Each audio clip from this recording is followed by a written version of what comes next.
السلام علیکم ورحمۃ اللہ وبرکاتہ۔ 13واں پارہ، وما ابرئ نفسی ان النفس لامارۃ بالسوء الا ما رحم ربی ان ربی غفور رحیم۔ اور میں اپنے نفس کو بری قرار نہیں دیتا، بے شک نفس تو برائی پر بہت زیادہ اکسانے والا ہے، سوائے اس کے جس پر میرا رب ہی رحم فرما دے، بے شک میرا رب بہت بخشنے والا نہایت رحم کرنے والا ہے۔ نفس کی شرارتیں تمام انسانوں کے ساتھ ہیں، نفس کی شرارتوں سے وہی محفوظ ہو سکتا ہے جس پر اللہ کی رحمت ہو۔ وما ابرئ نفسی، یہ عزیز مصر کی بیوی کے کلام کا آخری حصہ ہے۔ گویا وہ یہ کہنا چاہتی تھی کہ میں نے پیٹ پیچھے اپنے خاوند کی کوئی بڑی خیانت نہیں کی، بے شک میں نے یوسف کو پھسلانا چاہا لیکن میں کامیاب نہ ہو سکی۔ ہاں، میں اپنے آپ کو پاک باز قرار نہیں دیتی، مجھ سے جتنی غلطی ہوئی اس کا میں اقرار اور اعتراف کرتی ہوں۔ نفس کی شرارتوں سے تو وہی محفوظ رہ سکتا ہے جس پر اللہ کی خاص رحمت ہو، اور اس سے مراد کون ہے؟ کون محفوظ رہا؟ یوسف علیہ السلام۔ کہا جاتا ہے کہ نفس کی 3 اقسام ہے۔ ایک ہے نفس امارہ، یہ وہ نفس ہے جس پر گناہوں اور نافرمانیوں کا ارتکاب کرنے کی وجہ سے خواہشات کی پیروی غالب آ جاتی ہے، یعنی برے کاموں کا حکم دیتا ہے۔ پھر ہے نفس لوامہ، یہ ملامت کرنے والا نفس ہے، یعنی جب انسان گناہ کر لیتا ہے تو اس کے اندر ایک ملامت پیدا ہوتی ہے جس کی وجہ سے پھر وہ توبہ کی طرف آتا ہے، اور یہ خیر اور شر کے بیچ میں متردد ہوتا ہے۔ اور تیسرا ہوتا ہے نفس مطمئنہ، یہ خیر اور نیکی کے کاموں کو پسند کرتا ہے، شر اور گناہوں سے نفرت کرتا ہے، ان کو ناپسند کرتا ہے، اور یہ اس کی ایک خاص طبیعت بن جاتی ہے۔ تو جس پر اللہ کی رحمت ہو جائے، اللہ سبحانہ وتعالیٰ اس کو اس کے نفس کے شر سے بچا لیتا ہے اور اسے نفس مطمئنہ عطا کرتا ہے۔ اور اس کے لیے دعا بھی کرنی چاہیے کہ اللہ ہمیں نفس مطمئنہ عطا کرے، تاکہ مرتے وقت جب فرشتہ ہماری جان لینے کے لیے آئے تو وہ ہمیں سلام کرے تو نفس مطمئنہ کہہ کے کرے۔ ہمیں اپنے اندر جھانکتے رہنا چاہیے کہ ہمارے دل کا حال کیا ہے، کیا ہم نیکیوں پر مطمئن ہوتے ہیں اور گناہوں پر تکلیف محسوس ہوتی ہے، اور گناہوں کی طرف رغبت کا کیا عالم ہے۔ وقال الملک اتونی بہ استخلص لنفسی، اور بادشاہ نے کہا اسے میرے پاس لے آؤ کہ میں اسے اپنی ذات کے لیے مخصوص کر لوں۔ پھر جب اس نے یوسف سے بات کی تو کہنے لگا آج سے تم ہمارے ہاں بڑے مرتبے والے اور امانت دار ہو۔ سبحان اللہ، غلامی اور قید سے آزادی ملنے کے بعد اب ایک نیا دور شروع ہوتا ہے جس میں انہیں آزادی کے ساتھ ساتھ حکومت اور سلطنت بھی عطا ہوتی ہے۔ یہاں ہم دیکھتے ہیں کہ بادشاہ یوسف علیہ السلام کو اپنا خاص مشیر بنا لیتا ہے، کیونکہ ان کے علم اور فضل سے متاثر ہے، ان کے کردار کی رفت اور پاک دامنی بھی واضح ہو چکی ہے، تو اب یہ وقت ہے کہ وہ اس کام کے لیے پوری طرح تیار ہے۔ اور یہ جو وہ کہتا ہے نا کہ فَلَمَّا كَلَّمَهُ قَالَ إِنَّكَ الْيَوْمَ لَدَيْنَا مَكِينٌ أَمِينٌ، کہ تم ہمارے ہاں بڑے مرتبے والے، مکین کا مطلب ہے مرتبے والے، یعنی کہ ہمارے ملک کے جو رموز ہیں، اسرار ہیں، ان کے اب تم رازدان ہوگے اور تم بڑے امانت دار ہو۔ بات یہ ہے کہ اصل کردار وہی ہوتا ہے جس کی دشمن بھی گواہی دیں۔ نبی صلی اللہ علیہ وسلم کے مخالفین آپ کو کیا کہتے تھے؟ صادق اور امین۔ آج ہم سوچیں کہ ہم مسلمانوں کا امپریشن نان مسلمز پر کیسا ہے۔ قال اجعلنی علی خزائن الارض انی حفیظ علیم، یوسف نے کہا مجھے آپ اس زمین کے خزانوں پر مقرر کر دیجئے کیونکہ میں بہت حفاظت کرنے والا، خوب علم رکھنے والا ہوں۔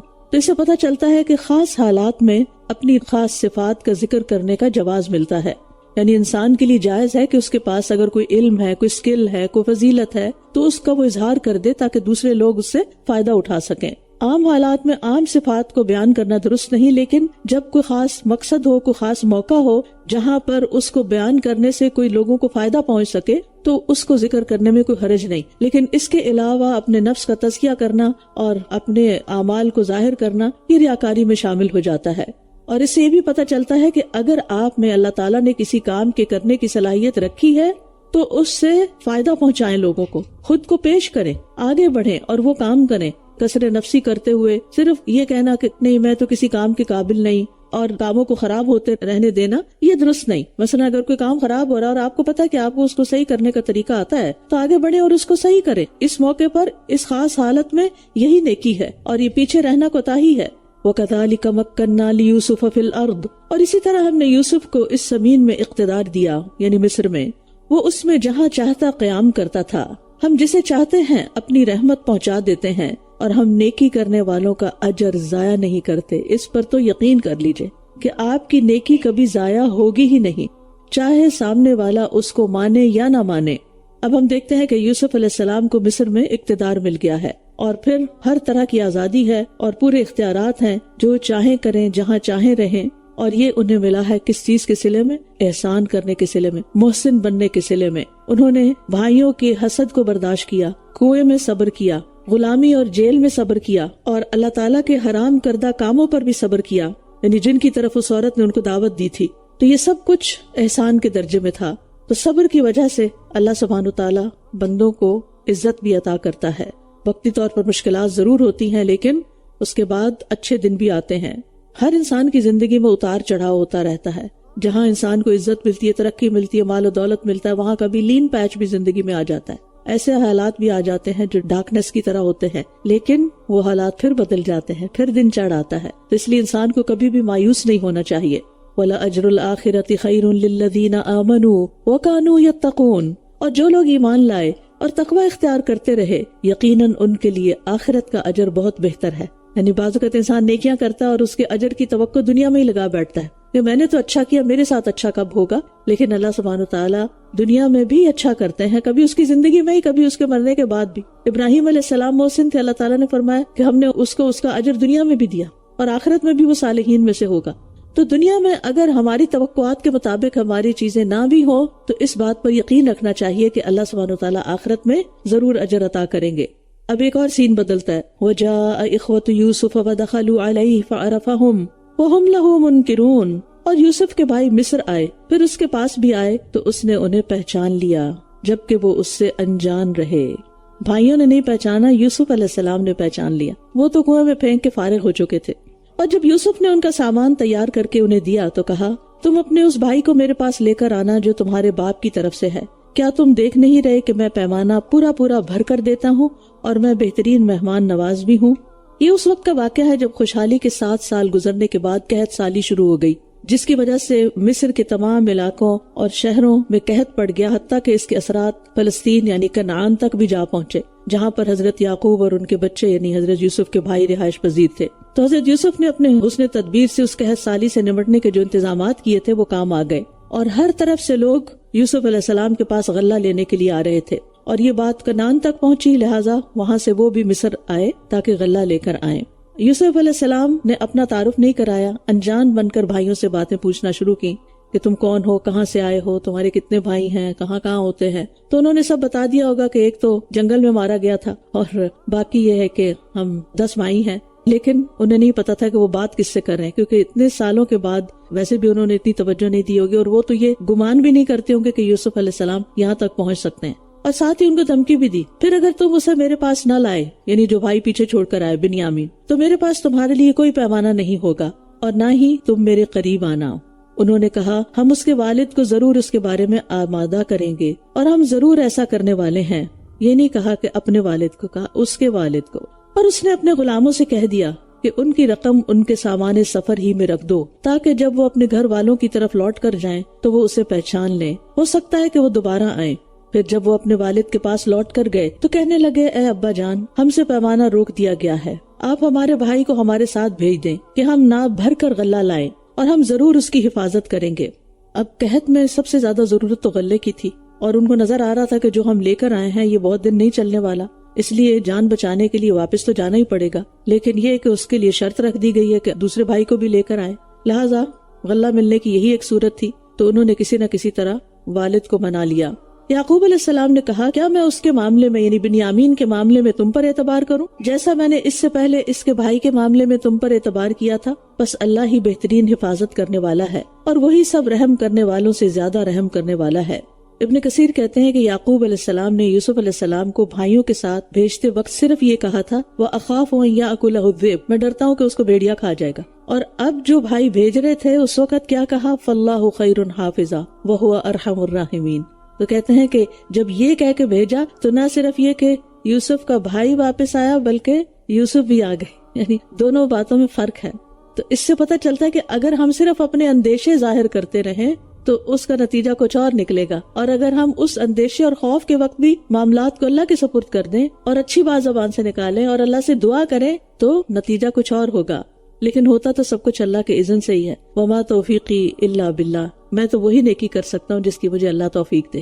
تو اس لیے اگر ہمیں کوئی اچھی مثبت بات کرنے کا موقع ملتا ہے یا کرنے کی توفیق ملتی ہے تو وہ بھی سراسر اللہ سبحانہ تعالیٰ ہی کا اذن ہوتا ہے اور اسی کی دی ہوئی توفیق ہوتی ہے۔ رسول اللہ صلی اللہ علیہ وسلم نے فرمایا، لقمان حکیم کہا کرتے تھے، جب کوئی چیز اللہ کی حفاظت میں دے دی جائے تو وہ اس کی حفاظت کرتا ہے۔ اور صبح شام کی جو دعا آپ کو سکھائی گئی تھی، اللہم انی اسألک العافیہ، اور اس میں جو آتا ہے اللہم احفظنی من بین یدی ومن خلفی وعن یمینی وعن شمالی ومن فوقی واعوذ بعظمتک ان اغتال من تحتی، یعنی آپ کے تمام امور اللہ کی حفاظت میں چلے جاتے ہیں۔ وَلَمَّا فَتَحُوا مَتَاعَهُمْ، اور جب انہوں نے اپنا سامان کھولا تو اس میں اپنی رقم پائی جو ان کی طرف لوٹا دی گئی تھی، وہ کہنے لگے، اے ہمارے ابا جان، ہمیں اور کیا چاہیے، یہ ہے ہماری رقم جو ہمیں لوٹا دی گئی ہے، اور ہم اپنے گھر والوں کے لیے اور غلہ لائیں گے، ہم اپنے بھائی کی حفاظت کریں گے، اور ایک اونٹ کا بوجھ ہم مزید لے آئیں گے۔ یوں اتنی مقدار میں غلہ لانا بہت آسان ہے۔ یعقوب نے کہا، میں اسے ہرگز تمہارے ساتھ نہیں بھیجوں گا جب تک کہ تم مجھے اللہ کی طرف سے پختہ وعدہ نہ دے دو کہ تم ضرور اسے میرے پاس واپس لاؤ گے، الا یہ کہ تم سب کو گھیر لیا جائے۔ پھر جب انہوں نے اسے اپنا پختہ وعدہ دے دیا تو اس نے کہا کہ جو کچھ ہم کہہ رہے ہیں اللہ اس پر نگہبان ہے۔ الوکیل علی ما نقول وکیل، وکیل وہ ہوتا ہے جس کے حوالے تمام کام کیے جائیں، یعنی اللہ سبحانہ وتعالی کیونکہ ساری مخلوق کا مالک ہے اور تمام کام اس کی قدرت میں ہے، کسی اور کے ہاتھ میں نہیں، لہٰذا ہم اپنے سارے کاموں کو، اپنے سارے امور کو اس کے سپرد کرتے ہیں۔ اور یعقوب نے کہا، اے میرے بیٹو، تم سب شہر میں ایک دروازے سے داخل نہ ہونا بلکہ الگ الگ دروازوں سے داخل ہونا، اور میں اللہ کی طرف سے آنے والی کسی چیز سے تمہیں نہیں بچا سکتا، حکم تو صرف اللہ ہی کا چلتا ہے، اسی پر میں نے توکل کیا ہے اور اسی پر توکل کرنے والوں کو توکل کرنا چاہیے۔ اب یہاں یعقوب علیہ السلام یہ جو کہتے ہیں کہ اے میرے بچوں، تم سب ایک دروازے سے داخل نہ ہونا، اس سے کیوں منع کیا انہوں نے؟ اکثر مفسرین کہتے ہیں کہ یعقوب علیہ السلام کو اپنے صحت مند، قوی، جوان اور خوبصورت بیٹوں کے اکٹھے داخل ہونے پر نظر بد لگنے کا خطرہ تھا، اور نظر لگتی بھی ہے، تو انہوں نے توکل تو اللہ پر کیا، اسی پر میں نے توکل کیا، اسی پر توکل کرنے والوں کو توکل کرنا چاہیے، لیکن ساتھ ہی تدبیر بھی کی۔ تو انسان کو دونوں چیزیں کرنی چاہیے، تدبیر بھی اور دعا بھی۔ اور پھر نظر لگنا جو ہے یہ برحق ہے، یعنی یہ یاد رکھیے کہ نظر لگنا برحق ہے۔ حدیث میں آتا ہے نظر لگنا ثابت شدہ بات ہے، اور اگر کوئی چیز تقدیر سے آگے نکل سکتی تو نظر اس سے آگے نکل جاتی۔ اور جب تم سے غسل کرنے کے لیے کہا جائے تو غسل کرو، یعنی نظر بد کا علاج یہ ہے کہ جس کی نظر لگی ہو اس کا پانی لے کر جو بیمار ہو اس کے اوپر ڈالا جائے۔ نظر بد ہے کیا؟ دراصل نظر لگانے والے کی آنکھ سے کوئی ایسی تاثیر رکھنے والی شعاع نکلتی ہے جو نشانہ بننے والے کو نقصان پہنچاتی، جیسے کہ آپ جانتے ہیں کہ آج کل لیزر کیا ہے؟ ریز ہے نا، ان کے ذریعے کیا توڑ دیتے ہیں؟ پتھر توڑ دیے جاتے ہیں۔ تو اسی طرح انسانوں کی آنکھوں سے بھی ایسی ریز نکلتی ہیں کہ جن سے بعض اوقات دوسرے انسان کی کیمسٹری بدل جاتی ہے اور اس کے جسم کے اندر ایسی تبدیلیاں پیدا ہو جاتی ہیں۔ اب اس کی علامت کیا ہے؟ ہر چیز نظر نہیں ہے، علامت یہ ہے کہ انسان کے اندر یکا یک عجیب و غریب تبدیلی واقع ہو جاتی، شدید سر درد شروع ہو جاتا ہے جس کی کوئی ریزن سمجھ نہیں آتی، جسم کے کسی حصے میں درد شروع ہوتا ہے، کوئی گر پڑتا ہے، کوئی انہونی سی انیوژل سی چیز ہو جاتی ہے، تو یہ اس کی علامت ہوتی ہے۔ لیکن یہ یاد رکھیے کہ ہر چھوٹی بڑی تکلیف کا سبب نظر کو بتانا یہ بھی درست نہیں ہے۔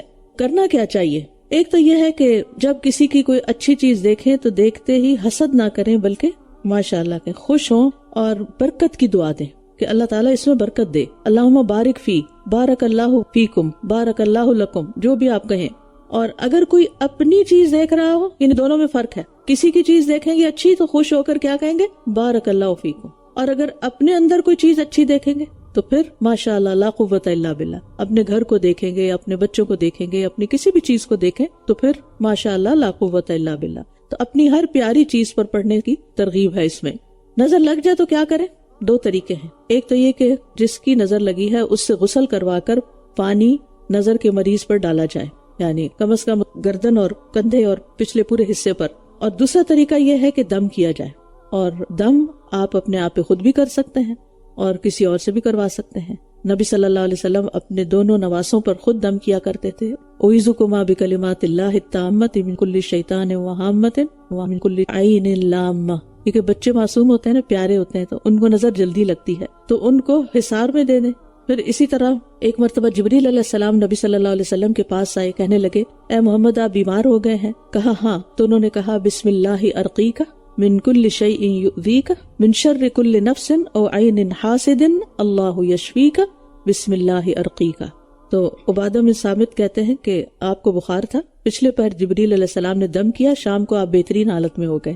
تو بعض اوقات ایسا بھی ہوتا ہے کہ نظر وغیرہ لگ جاتی ہے، اور اس میں یہ کہ صبح شام کی اذکار اگر آپ پابندی سے پڑھتے رہیں، رات کو سوتے وقت اپنے اوپر دم کر کے سوئیں، تو انشاءاللہ آپ ایسی بہت سی چیزوں سے محفوظ رہیں گے، کیونکہ آپ کے گرد حصار ہو جائے گا انشاءاللہ۔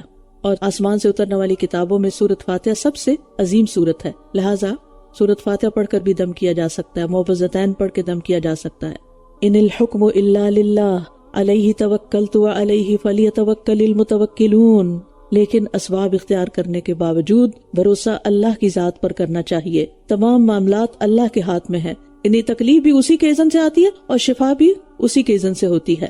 اور جب وہ شہر میں داخل ہوئے جہاں سے ان کے والد نے انہیں حکم دیا تھا، تو انہیں یہ تدبیر اللہ کی مشیت کے مقابلے میں کچھ کام نہ آئی، سوائے اس کے کہ یعقوب کے دل میں ایک خیال آیا تھا جسے اس نے پورا کر لیا، اور بے شک وہ خوب علم والا تھا اس بنا پر جو ہم نے اسے سکھایا تھا، لیکن اکثر لوگ نہیں جانتے۔ کیا نہیں جانتے؟ تقدیر کی حقیقت کو نہیں جانتے، اللہ کے اس راز کی حقیقت کو نہیں جانتے، اور صرف اپنی تدبیر پہ نازا رہتے ہیں۔ اور پھر بعض اوقات بھروسہ کرنے کا مطلب کیا سمجھتے ہیں کہ اب کوئی تدبیر کی ہی نہ جائے، تو تدبیر بھی کرنی ہے اور اس کے ساتھ ساتھ بھروسہ بھی کرنا ہے، توکل بھی کرنا ہے۔ تدبیر اور توکل کے بیچ میں رہنا ہے، صرف ایک طرف نہیں لڑک جانا۔ اور تدبیر کے باوجود، توکل کے باوجود اگر کچھ ہو جاتا ہے تو اس میں بھی پھر اللہ تعالیٰ کی کوئی حکمت ہے۔ اور جب وہ یوسف کے پاس داخل ہوئے تو اس نے اپنے بھائی کو اپنے پاس جگہ دی، کہا میں تیرا بھائی ہوں، بس جو کچھ یہ کرتے رہے ہیں تو اس پر رنج نہ کر۔ اب دیکھیں کہ کس طرح یوسف علیہ السلام اپنے بھائی کو تسلی دے رہے ہیں۔ ہمیں بھی دوسروں کو انکریج نہیں کرنا چاہیے کہ وہ ہر وقت اپنی پریشانیاں سنائیں، کیونکہ جب آپ پریشانی کی باتیں کرتے رہتے ہیں تو آپ کی پوری شخصیت پریشان ہی نظر آتی ہے اور رہتی ہے، اور اس سے آپ نکل نہیں پاتے۔ انبیاء علیہ السلام کا منہج کیا ہے؟ اطمینان پھیلانا، لوگوں کی زندگیوں کو پرسکون کرنا، شر میں سے بھی خیر کی بات نکالنا کہ اس میں بھی خیر ہوگی۔ یوسف علیہ السلام نے اپنے بھائی سے کہا فلا تبتئس، غم نہ کرو، رنج نہ کرو۔ مدین کے نیک شخص نے موسیٰ علیہ السلام سے کیا کہا؟ لا تخف۔ نبی صلی اللہ علیہ وسلم نے ابو بکر رضی اللہ عنہ سے کیا کہا غار ثور میں؟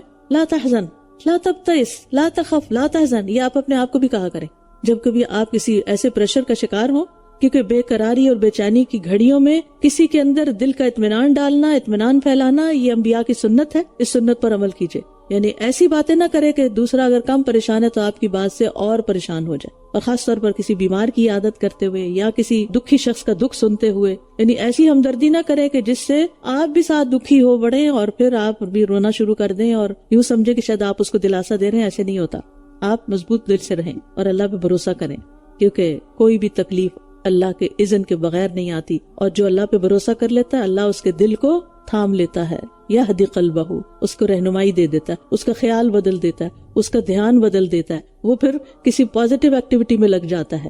تکلیف اپنی جگہ ہوتی ہے لیکن خیال کسی اور چیز کی طرف لگ جاتا ہے انسان کا۔ ما اصابک من مصیبت فباذن اللہ فلما جہزہم بجہازہم، پھر جب اس نے ان کا سامان انہیں تیار کر کے دیا تو اپنے بھائی کے سامان میں پینے کا پیالہ رکھ دیا۔ پھر ایک پکارنے والے نے پکار کر کہا اے قافلے والو، تم لوگ یقیناً چور ہو۔ قافلے والے ان کی طرف متوجہ ہو کر کہنے لگے تم کیا چیز گم پاتے ہو؟ انہوں نے کہا ہم بادشاہ کا پیمانہ گم پاتے ہیں، اور جو اس کو لے کر آئے اس کے لیے ایک اونٹ کا بوجھ غلہ بطور انعام ہے، اور میں اس کا ضامن ہوں۔ انہوں نے کہا اللہ کی قسم، بے شک تم جانتے ہو کہ ہم اس سرزمین میں فساد کی غرض سے نہیں آئے اور نہ ہی ہم چور تھے۔ انہوں نے کہا اگر تم جھوٹے ہوئے تو اس چور کی سزا کیا ہے؟ انہوں نے کہا اس کی سزا یہ ہے کہ جس کے سامان میں وہ پیالہ پایا جائے وہ خود ہی اس کا بدلہ ہے، ہم ظالموں کو اسی طرح سزا دیتے ہیں۔ یعقوب علیہ السلام کی شریعت میں چور کی یہی سزا تھی جو انہوں نے بتائی، تو اس نے اپنے بھائی کے تھیلے سے پہلے ان کے تھیلوں کی تلاشی لینی شروع کی، پھر اس پیالے کو اپنے بھائی کے تھیلے سے برآمد کر لیا۔ اس طرح ہم نے یوسف کے لیے یہ تدبیر کی، ورنہ وہ بادشاہ کے قانون کے مطابق اپنے بھائی کو اپنے پاس روک نہیں سکتا تھا، مگر یہ کہ اللہ ہی چاہتا، ہم جسے چاہتے ہیں درجات میں بلند کر دیتے ہیں، اور ہر علم والے سے اوپر ایک زیادہ علم والا ہے۔ تو گویا علم درجات کی بلندی کا ذریعہ ہے، جیسے دوسرے بھائیوں کے مقابلے میں یوسف علیہ السلام کے درجے بلند ہوئے۔ لیکن اس کا یہ مطلب نہیں کہ اگر ہمیں دوسروں سے زیادہ آتا ہے تو ہم اپنے علم پر غرور کرنے بیٹھ جائیں، نہیں، کیونکہ اللہ تعالیٰ کو فخر اور غرور اور تکبر پسند نہیں۔ اصل میں تو علم کی انتہا جو ہے وہ اللہ تعالیٰ کی طرف پلٹتی ہے، جس سے کچھ بھی چھپا ہوا نہیں، نہ زمینوں میں نہ آسمانوں میں۔ اور ہمیں دعا کرتے رہنا چاہیے کہ اللہ تعالیٰ ہمیں اور علم عطا کرے، کیونکہ علم کا ملنا جو ہے یہ اللہ کے بندے سے محبت کی علامت ہوتی ہے۔ وَمَن يُرِدِ اللَّهُ بِهِ خَيْرًا يُفَقِّهْهُ فِي الدِّينِ، جب اللہ کسی بندے سے محبت کرتا ہے تو اس کو فہم اور علم عطا کرتا ہے۔ وہ کہنے لگے اگر اس نے چوری کی ہے تو اس کے بھائی نے بھی اس سے پہلے چوری کی تھی۔ یوسف اس بات کو اپنے دل میں چھپا گیا اور اسے ان پر ظاہر ہی نہ کیا۔ سبحان اللہ، یہ ہوتے ہیں حلیم انسان، باوقار انسان، کہ دوسرے کی بات بری لگی بھی تو سہ لی، برداشت کر لی، کوئی بات نہیں، کیا ہوا۔ اصل بات یہ ہے کہ اگر ہم یہ یاد رکھیں نا کہ کہیں پر بھی ہمارا قیام، ہمارا ٹھہرنا رہنا سب عارضی ہے، اور سب سے زیادہ تو دنیا میں ہم تھوڑے عرصے کے لیے ہیں۔ مثلاً اگر آپ سفر کر رہے ہیں اور آپ کو کسی مسافر سے تکلیف پہنچتی ہے تو ایک طریقہ یہ ہے کہ آپ اسے لڑائی شروع کر دیں، دوسرا یہ کہ برداشت کر کے خاموش رہیں کہ تھوڑی دیر میں تو یہاں سفر ختم ہونے والا ہے، اب کیا لڑائی ڈالنی۔ تو اسی طرح اگر کہیں پر بھی آپ کو کوئی تکلیف پہنچائے، اور بعض اوقات وہ انٹینشنل بھی نہیں ہوتی، کسی سے کچھ لگ جاتا ہے، کچھ گر جاتا ہے، آپ کا کوئی پیارا برتن ٹوٹ جاتا ہے، تو اس موقع پر چیخنے چلانے اور غصہ کرنے کی بجائے پھر یہی سوچیں کوئی بات نہیں، اللہ اور دے گا، یہ وقت مختصر وقت ہے زندگی کا، خود چلے جانا ہے، ان برتنوں نے کیا کرنا ہے، یہ کب تک رہیں گے، انہوں نے بھی جانا ہے، ہر چیز جانے والی، کل من علیہا فان۔ تو یہ چیز انسان کو بہت تسلی دیتی ہے، اور بڑے سے بڑا نقصان برداشت ہو جاتا ہے کہ دس شیل ٹو پاس، یہ وقت بھی گزر جائے گا۔ تو یوسف اس بات کو اپنے دل میں چھپا گیا اور اسے ان پر ظاہر نہ کیا، دل میں کہا تم بدتر مقام پر ہو اور جو تم بیان کر رہے ہو اللہ اسے خوب جانتا ہے، تو محبتوں کو برقرار رکھنے کے لیے لغزشوں سے درگزر کرنا ضروری ہے۔ یہ اصول یاد رہے گا، محبتوں کو برقرار رکھنے کے لیے، بہن بھائیوں کی محبت ہو، ہسبینڈ وائف کی محبت ہو، دوستوں کی محبت ہو، محبتوں کو برقرار رکھنے کے لیے لغزشوں سے درگزر کرنا ہوگا۔ قالوا یا ایھا العزیز ان لہ ابا شیخا کبیرا، وہ کہنے لگے اے عزیز، اس کا باپ بہت بوڑھا آدمی ہے، لہٰذا اس کی جگہ آپ ہم میں سے کسی ایک کو رکھ لیں، بے شک ہم تو آپ کو احسان کرنے والوں میں سے سمجھتے ہیں۔ سبحان اللہ۔ اب یہ بھائی یوسف علیہ السلام کے سامنے کس چیز کا اقرار کر رہے ہیں؟ انا نراک من المحسنین، حالات کیسے بھی ہوں محسن اپنے احسان پر برقرار رہتا ہے۔ اسی لیے وہ جیل میں تھے تو جیل کے ساتھیوں نے کہا کہ انا نراک من المحسنین، اور دوسری مرتبہ جب آپ عزیز مصر کے عہدے پر فائز تھے تو بھائی قسم پرسی کے عالم میں آ کے کہتے انا نراک من المحسنین۔ اس سے یہ پتہ چلتا ہے کہ انسان کا اخلاق، کردار خود بولتا ہے، بتانے کی ضرورت نہیں ہوتی، بہت ڈینگے مارنے کی اور اپنی بڑائیاں بیان کرنے کی اور تزکیہ کرنے کی ضرورت نہیں ہوتی۔ لا تزکوا انفسکم، جو آپ کی خوبیاں ہیں، جو آپ کا کردار ہے، آپ کا مسکرانا، آپ کا دیکھنا، آپ کا سلام کرنا، آپ کا دوسرے کو معاف کرنا، آپ کا دوسرے کی بات کو برداشت کر جانا، اگنور کر دینا، یہ ساری چیزیں آپ کا کردار بنتی ہیں، اور جس کا کردار اچھا ہوتا ہے وہ دور سے پہچانا جاتا ہے، دل خود بخود اس کی طرف کھنچنے لگتا ہے۔ یعنی جو محسن ہوتا ہے اس کی حالت یہ ہوتی ہے کہ دنیا کے حالات، عہدے، منصب، مال کا آنا جانا اس کے اندر کوئی تبدیلی پیدا نہیں کرتے، وہ ہر حال میں محسن رہتا ہے۔ یعنی محسن وہ ہوتا ہے جو ہر طرح کے حالات میں محسن ہو، وہ محسن نہیں ہوتا جو اچھے حالات میں محسن ہے اور جب حالات بدلے، مرضی کے خلاف ہوئے تو اس وقت رونا دھونا ڈال دیا۔ قال معاذ اللہ، اس نے کہا اللہ کی پناہ، ہم تو صرف اسی کو رکھیں گے جس کے پاس ہم نے اپنا سامان پایا ہے، ورنہ تو ہم یقیناً ظالم شمار ہوں گے۔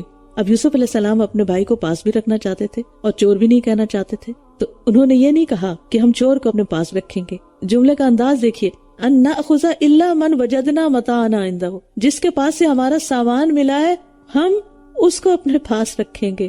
سبحان اللہ، یہ ہوتا ہے مثبت الفاظ کو استعمال کرنے کا ڈھنگ۔ محسنین اپنے الفاظ کے چناؤ میں بھی بڑے محتاط ہوتے ہیں، یعنی چھوٹی سی کسی سے کوئی بات ہو جاتی، فلاں تو چور ہے، فلاں ظالم ہے، فلاں ہے، سب ہم نام دھرنے لگتے ہیں اور ہمیں یقین بھی نہیں ہوتا۔ اب کس کو یقین تھا کہ واقعی اس بھائی نے خود ہی اٹھا کے اپنے سامان میں رکھا، اور رکھا بھی نہیں تھا خود۔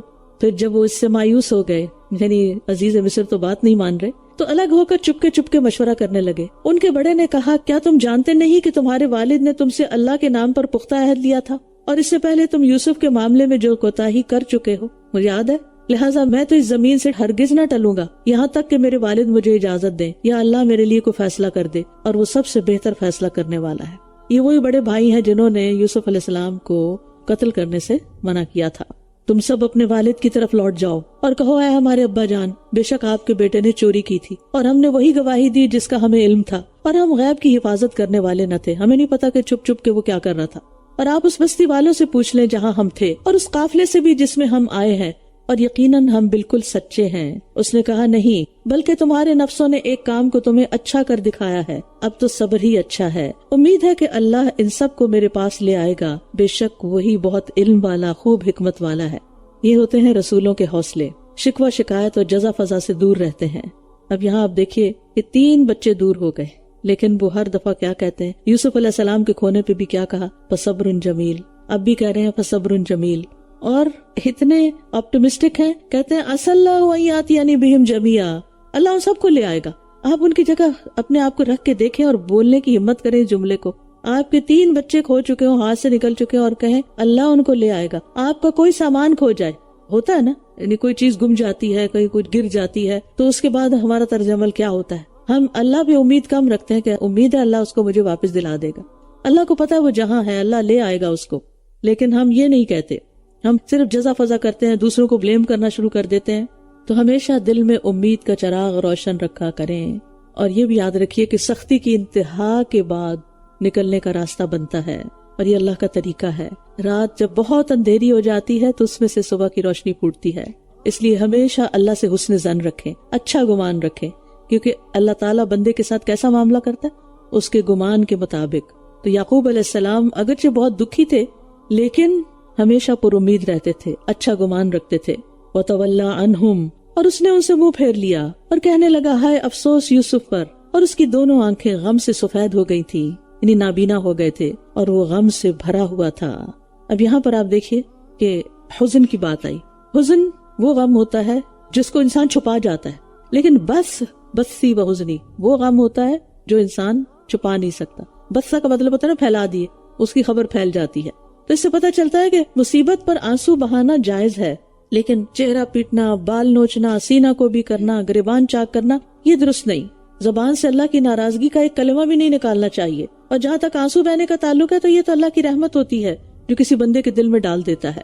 تو یاد رکھیے مصیبت کے وقت جزا فضا کرنا منع ہے. قالوا تاللہ تفتأ تذکر یوسف، انہوں نے کہا اللہ کی قسم آپ ہمیشہ یوسف ہی کو یاد کرتے رہیں گے، یہاں تک کہ آپ گھل کر رہ جائیں یا آپ ہلاک ہی ہو جائیں. قال انما اشکو بثی وحزنی الی اللہ وأعلم من اللہ ما لا تعلمون، اس نے کہا میں تو اپنی بے قراری اور غم کی شکایت صرف اللہ سے کرتا ہوں، اور میں اللہ کی طرف سے وہ کچھ جانتا ہوں جو تم نہیں جانتے.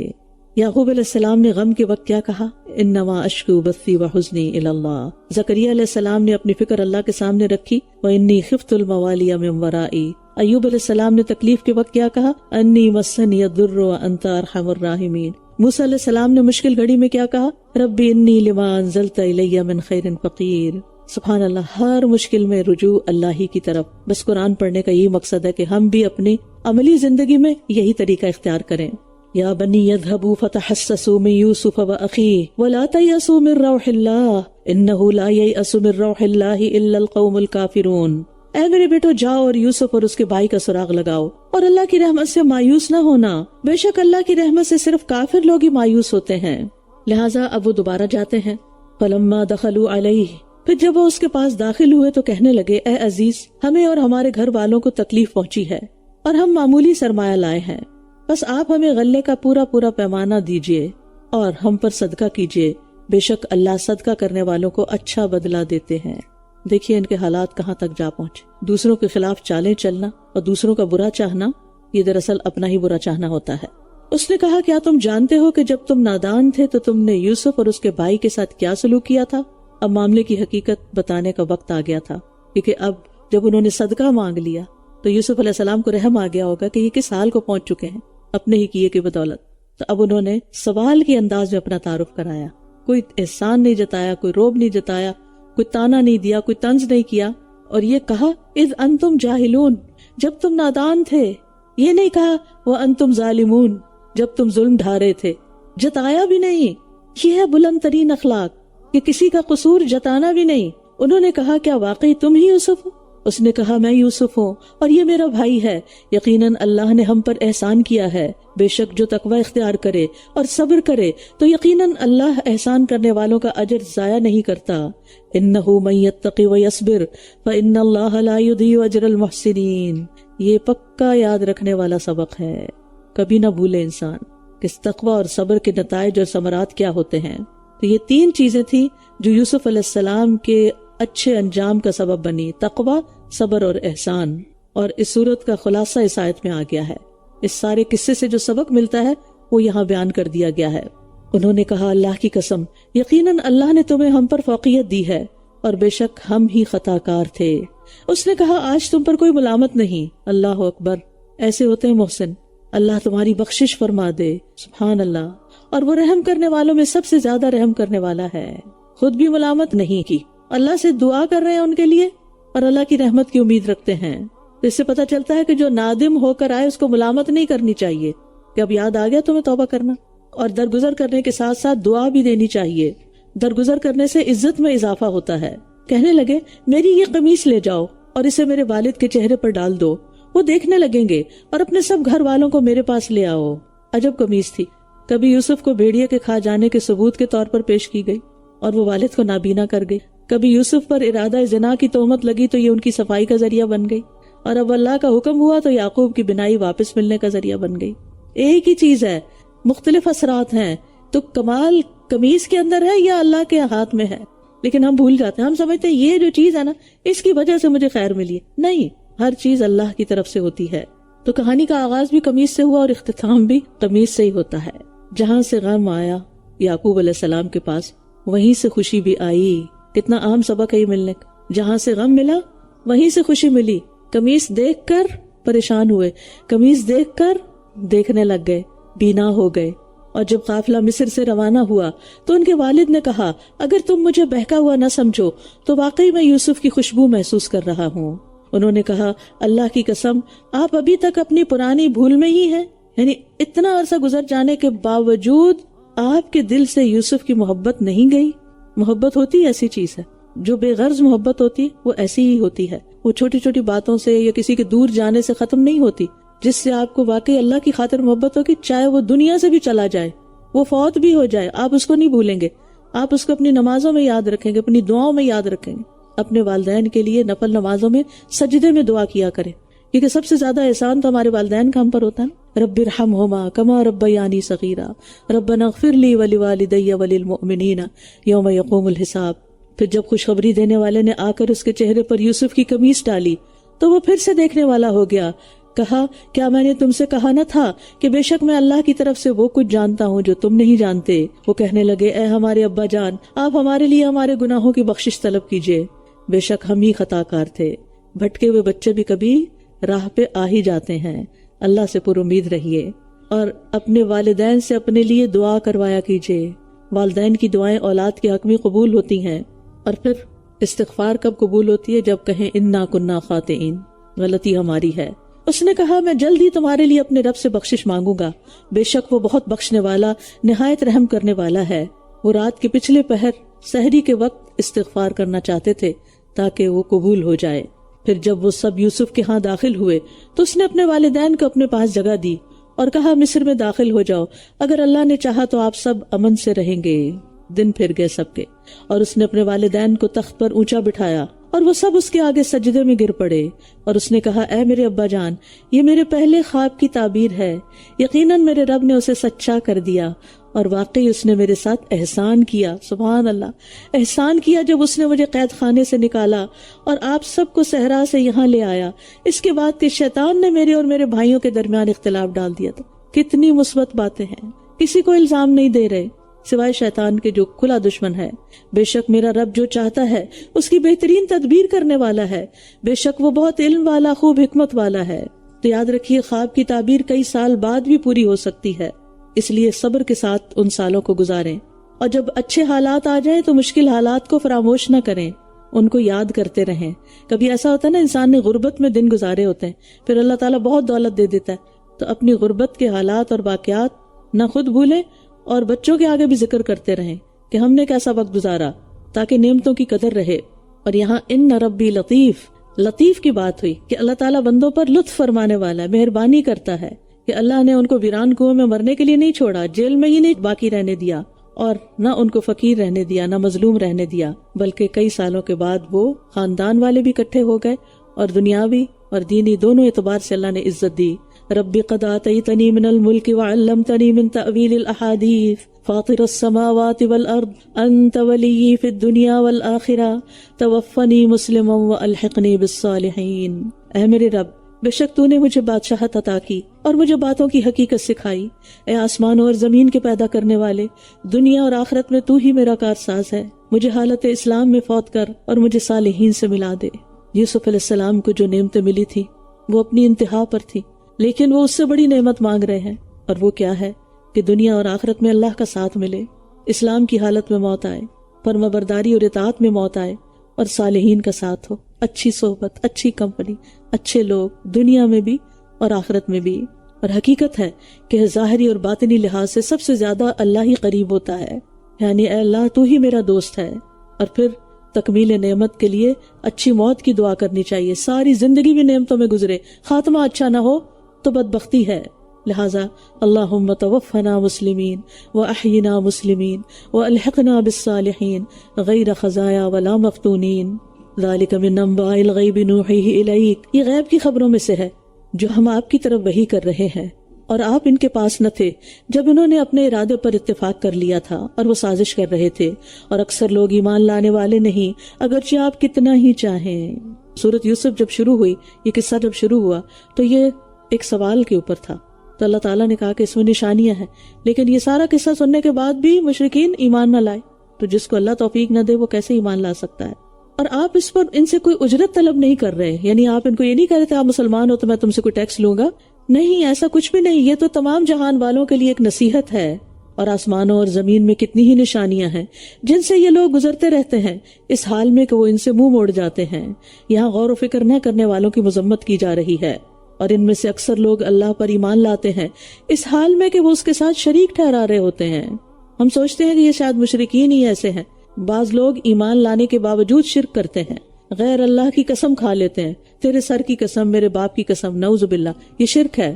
اسی طرح ریاکاری شرک اصغر ہے، یعنی دکھلاوا کرنا، نیک اعمال دکھانے کی غرض سے کرنا۔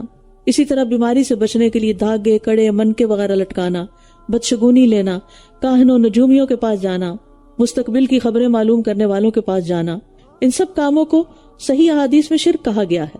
لیکن افسوس یہ کہ آج کل بہت سے مسلمان یہ حرکات کر رہے ہیں۔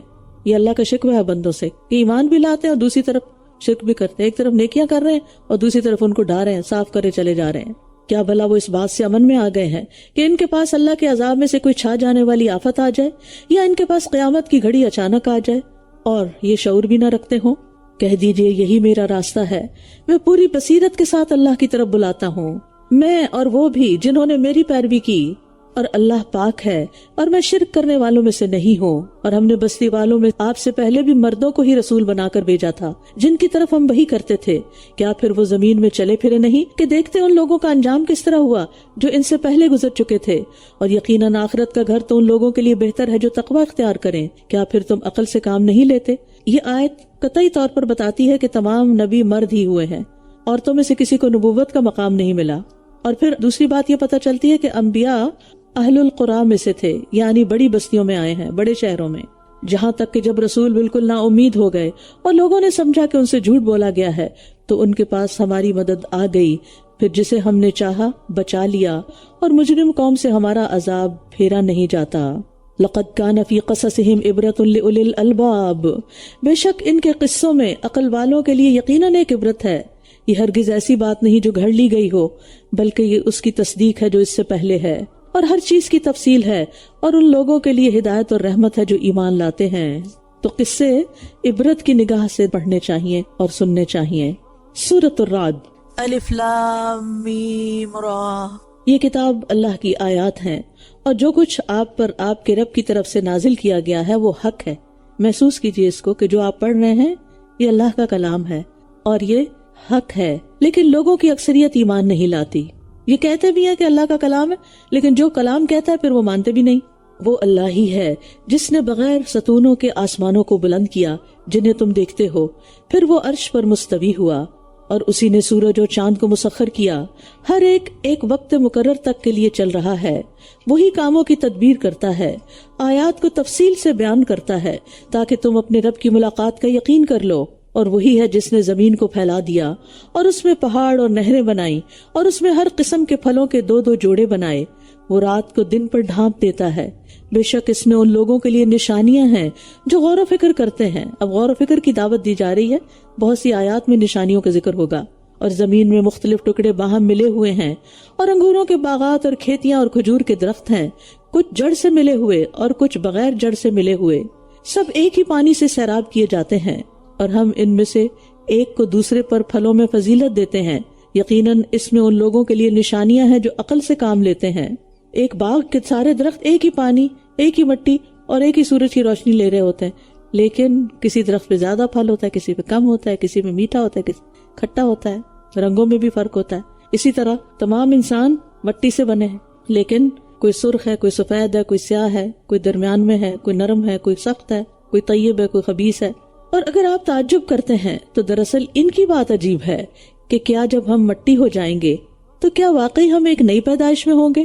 یہی وہ لوگ ہیں جنہوں نے اپنے رب کا انکار کیا، اور یہی لوگ ہیں جن کی گردنوں میں طوق ہوں گے، اور یہی لوگ آگ کے ساتھی ہیں جس میں یہ ہمیشہ رہنے والے ہیں، اور یہ آپ سے بھلائی سے پہلے برائی کو مانگنے میں جلدی کر رہے ہیں، حالانکہ ان سے پہلے کئی عبرتناک سزائیں گزر چکی ہیں، اور بے شک آپ کا رب لوگوں کے لیے ان کے ظلم کے باوجود بھی بڑی بخشش والا ہے، اور بے شک آپ کا رب یقیناً سخت سزا والا بھی ہے۔ تو یہاں ہمیں امید اور خوف میں اعتدال سکھایا جا رہا ہے۔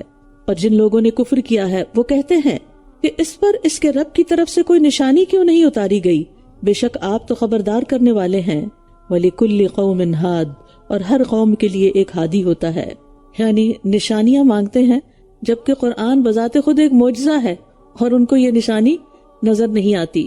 اللہ جانتا ہے جو کچھ ہر مادہ اپنے پیٹ میں اٹھاتی ہے، اور جو کچھ رحم کمی کرتے ہیں اور جو زیادہ کرتے ہیں، اور ہر چیز اس کے ہاں ایک اندازے کے ساتھ ہے، یعنی ارحام کا علم اللہ کی خاص صفات میں سے ہے۔ عالم الغیب والشہادت الکبیر المتعال، وہ غیب اور حاضر کو جاننے والا ہے، سب سے بڑا، بہت بلند ہے۔ برابر ہے تم میں سے جو چپکے سے بات کرے اور جو بلند آواز سے کرے، اور جو رات کے اندھیرے میں چھپا ہوا ہو اور جو دن کی روشنی میں چلنے والا ہو۔ اب یہاں اللہ کے علم کی وسعت کی مزید تاکید آئی ہے۔ اور انسانوں کا حال کیا ہے؟ اگر ایک سے دو لوگ بھی بات کریں نا، دو بچے اکٹھے بولیں تو آپ کو سمجھ نہیں آتی کیا کہہ رہے ہیں، آپ کہتے ہیں چپ کرو، باری باری بولو، لیکن اللہ سبحانہ وتعالیٰ سب آوازوں کو سن رہا ہے، چپکے سے بات کرنے والے کو بھی سن رہا ہے، بلند آواز والے کو بھی سن رہا ہے، ورنہ ہم اگر کوئی اونچا بول رہا تو چپکے والا تو بالکل ہی سمجھ نہیں آتا۔ اس کے لیے اس کے آگے اور پیچھے یکے بعد دیگرے آنے والے پہرے دار مقرر ہیں جو اللہ کے حکم سے اس کی حفاظت کرتے ہیں۔ بے شک اللہ کسی قوم کی حالت نہیں بدلتا جب تک کہ وہ خود اسے نہ بدل دیں جو ان کے دلوں میں ہے، اور جب اللہ کسی قوم کے ساتھ برائی کا ارادہ کر لیتا ہے تو کوئی اس کو پھیرنے والا نہیں، اور اس کے سوا کوئی ان کا مددگار نہیں ہے۔ اب یہاں حفاظت کرنے والے فرشتوں کی بات ہو رہی ہے۔ ان کی تعداد تو اللہ تعالیٰ ہی کو معلوم ہے کہ ہر انسان کے ساتھ کتنے فرشتے لگے ہوئے ہیں۔ دو تو وہ ہیں جو اچھے برے عمل لکھ رہے ہیں دائیں بائیں، اسی طرح ہر انسان کا ایک قرین بھی ہے، جس طرح ایک شیطان ہر انسان کے ساتھ لگا ہوا، ایسے ہی اس کے مقابلے میں ایک قرین بھی لگا ہوا ہے۔ پھر اسی طرح ہمارے اعمال پر محافظ فرشتے ہیں، اور پھر یہ کہ ہمارے مختلف اعضاء کی حفاظت کے لیے فرشتے ہیں، یعنی ایک ایک انسان کے لیے کتنا کتنا اہتمام ہے۔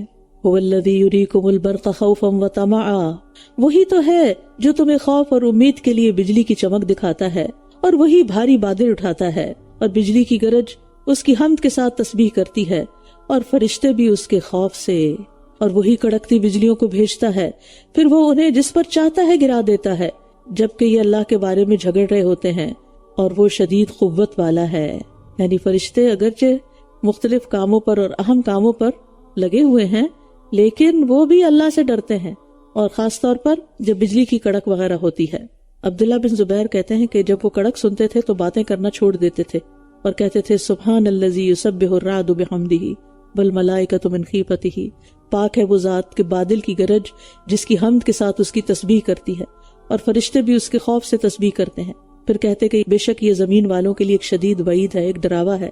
تو جب بجلی کڑک رہی ہو تو باتیں نہیں کرنی چاہیے بلکہ ذکر کرنا چاہیے، اور یہ مسنون ذکر، اسی کو پکارنا برحق ہے۔ اور جو لوگ اس کے سوا دوسروں کو پکارتے ہیں وہ ان کی پکار کا کچھ بھی جواب نہیں دیتے مگر اس شخص کی طرح جو اپنے دونوں ہاتھ پانی کی طرف پھیلائے تاکہ وہ اس کے منہ تک پہنچ جائے، حالانکہ وہ اس تک پہنچنے والا نہیں، اور کافروں کا بتوں کو پکارنا محض گمراہی ہے۔ تو اس سے یہ پتہ چلتا ہے کہ صرف اور صرف اللہ کا حق ہے کہ اس کو پکارا جائے، اس سے دعائیں کی جائیں۔ اللہ کے سوا کسی بت سے مانگنا، کسی فرشتے سے مانگنا، کسی بزرگ سے مانگنا، کسی قبر والے سے مانگنا، یہ باطل ہے، ٹھیک ہے، کیونکہ یہ اس کے کام نہیں آ سکتے، اس کی پکار کا جواب نہیں دیتے. کوئی فرشتوں کو بھلے پکارتا رہے، وہ جواب نہیں دیتے، وہ تو اللہ سے ڈرتے ہیں. پچھلی آیت میں گزرا. تو جو لوگ اللہ کے سوا کسی اور کو پکارتے ہیں، ان کا پکارنا کیسے ہے؟ ایسے ہی جیسے کوئی شخص پیاسا ہو اور وہ اپنے دونوں ہاتھ پانی کی طرف پھیلائے تاکہ پانی اس کے منہ تک پہنچ جائے. اسے پانی کو کہ آؤ میں نے پینا ہے، یعنی پانی کو پکارے کہ پانی اس کے منہ تک آئے. اور ایک نہیں، دونوں ہاتھ، دعا میں بھی دونوں ہاتھ اٹھاتے ہیں، تو پانی کے لیے بھی دونوں ہاتھ پھیلائے ہوئے کہ پانی آ جائے. لیکن پانی تو اس کی بات نہیں سنتا کہ اس کے منہ تک پہنچے گا. تو ایسے ہی ان کی دعا نہیں سنی جاتی، ان کی حاجت پوری نہیں ہوتی. وَلِلَّهِ يَسْجُدُ مَن فِي السَّمَاوَاتِ وَالْأَرْضِ طَوْعًا وَكَرْهًا، اور اللہ ہی کو سجدہ کرتے ہیں جو بھی آسمانوں اور زمین میں ہیں، خوشی اور ناخوشی سے، اور ان کے سائے بھی صبح اور شام سجدہ کرتے ہیں. کہہ دیجئے آسمانوں اور زمین کا رب کون ہے؟ کہہ دیجئے اللہ. کہہ دیجئے کیا پھر بھی تم نے اس کے سوا کچھ اور حمایتی بنا رکھے ہیں جو خود اپنی جانوں کے لیے بھی کسی نفع اور کسی نقصان کے مالک نہیں ہو سکتے؟ کہہ دیجئے کیا اندھا اور دیکھنے والا برابر ہو سکتے ہیں؟ یا کیا اندھیرے اور روشنی برابر ہو سکتے ہیں؟ یا انہوں نے اللہ کے لیے کچھ شریک بنا لیے ہیں جنہوں نے اس کی تخلیق کی مانند کچھ پیدا کیا ہے تو ان پر پیدائش مشتبہ ہو گئی ہے. کہہ دیجئے اللہ ہی ہر چیز کا خالق ہے اور وہی اکیلا ہے سب پر غالب. قل اللہ خالق کل شیء وہو الواحد القہار. اللہ کا ایک نام الواحد بھی ہے اور ایک نام القہار ہے. اس نے آسمان سے پانی برسایا تو وادیاں اپنی وسعت کے مطابق بہہ نکلی. پھر سیلاب نے ابھرتا ہوا جھاگ اٹھا لیا، اور جن چیزوں کو وہ کوئی زیور یا سامان بنانے کی غرض سے آگ پر تپاتے ہیں ان سے بھی اسی طرح کا جھاگ ابھرتا ہے. اللہ اسی طرح حق اور باطل کی مثال بیان فرماتا ہے. تو رہا جھاگ تو وہ ناکارہ ہو کر چلا جاتا ہے، اور جو چیز لوگوں کو نفع دیتی ہے تو وہ زمین میں ٹھہر جاتی ہے. اسی طرح اللہ مثالیں بیان کرتا ہے. تو حق کے مقابلے میں باطل کی مثال یہاں دی گئی ہے. باطل کی مثال جھاگ کی طرح ہے، کیونکہ جھاگ اوپر تو آ جاتا ہے، ہر چیز کو چھپا لیتا ہے، لیکن پھر آہستہ آہستہ یا تو اڑ جاتا ہے یا پھر نیچے بیٹھ جاتا ہے. تو حق باقی رہتا ہے. پانی، سونا، چاندی، تانبا، پیتل، یہ سب چیزیں جب ان کو ابالا جائے، پگھلایا جائے تو یہ باقی رہتی ہیں، اور جو ان کے اندر سے میل کچیل ہوتا ہے وہ ختم ہو جاتا ہے، جل جاتا ہے. ہمارے اندر بھی کمزوریاں ہیں نا، غلطیاں بھی ہیں نا، گناہ بھی ہے نا. تو جس طرح سونے چاندی کو تپا کے اس کا میل کچیل نکالا جاتا ہے، ایسے ہی آزمائشیں انسان کو تپاتی ہیں، اور تپانے کے بعد پھر انسان کا میل کچیل نکلتا ہے. مثلا ایک شخص اگر سو رہا ہو اور آپ اس کو آواز دیتے ہیں، روز کا آپ کا کام ہوگا کہ اٹھو نماز کا وقت ہو گیا. وہ تھوڑا سا اٹھتا کہ اچھا، تھوڑی دیر بعد آپ پھر آتے ہیں، دروازہ نوک کرتے، اٹھو نماز کا وقت ہو گیا. اچھا، پھر آپ دیکھتے ہیں کہ نماز کا وقت نکلنے لگا ہے، تو آپ کیا کرتے ہیں؟ جا کے اس کو پکڑ کے جھنجھوڑتے ہیں نا، پھر اٹھ جاتا ہے. یہی حال ہمارا ہے. جب ہمیں چھوٹی موٹی مشکلات آتی ہیں نا تو ہم کہتے ہیں اچھا اللہ کی طرف آتے ہیں، لیکن جب کوئی بڑی مشکل آتی ہے اللہ تعالیٰ جھنجھوڑتا ہے، خوب جھنجھوڑتا ہے، تو پھر ہم سجدے میں گر جاتے ہیں، ہم روتے ہیں، ہم اس کو پکارتے ہیں. تو یہ آزمائشیں بھی اسی طرح تپا کر ہمیں صاف کرتی ہیں، ہمیں مضبوط بناتی ہیں، ہماری ورث بڑھاتی ہیں اللہ کی نظر میں بھی اور بندوں کی نظر میں بھی. ہمارے اندر سے پھر خیر نکلتی ہے. اور یہاں پر آسمان سے پانی برسایا، یہ جو آسمان سے پانی برستا نا، یہی ریسائیکل ہو جاتا ہے. آسمان سے پانی کہاں آتا ہے؟ نیچے کیا ہوتا ہے؟ وادیاں بہ نکلی، ٹھیک ہے نا، وادیاں بہ نکلی. اب کیا ہوتا ہے؟ سورج نکل آتا ہے. بارش ہوئی، بادل سارے چھٹ گئے، سورج نکل آیا.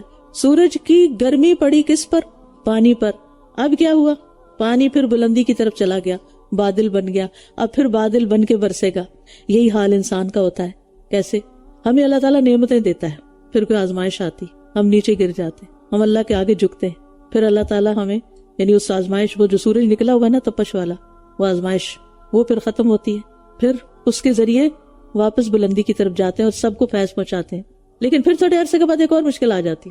زندگی کا یہ سائیکل چلتا رہے گا، اوپر ہوں یا نیچے ہوں، اللہ کو نہ بھولیں، اللہ ہی کی طرف رجوع کریں. لیکن یہ پکا یاد رکھیں کہ یہ تو چلتی ہے تجھے اونچا اڑانے کے لیے. آپ دیکھیں جب پانی اوپر جاتا ہے، ہوائیں اس کو اٹھا لیتی ہیں اور اس کو لیے پھرتی ہیں.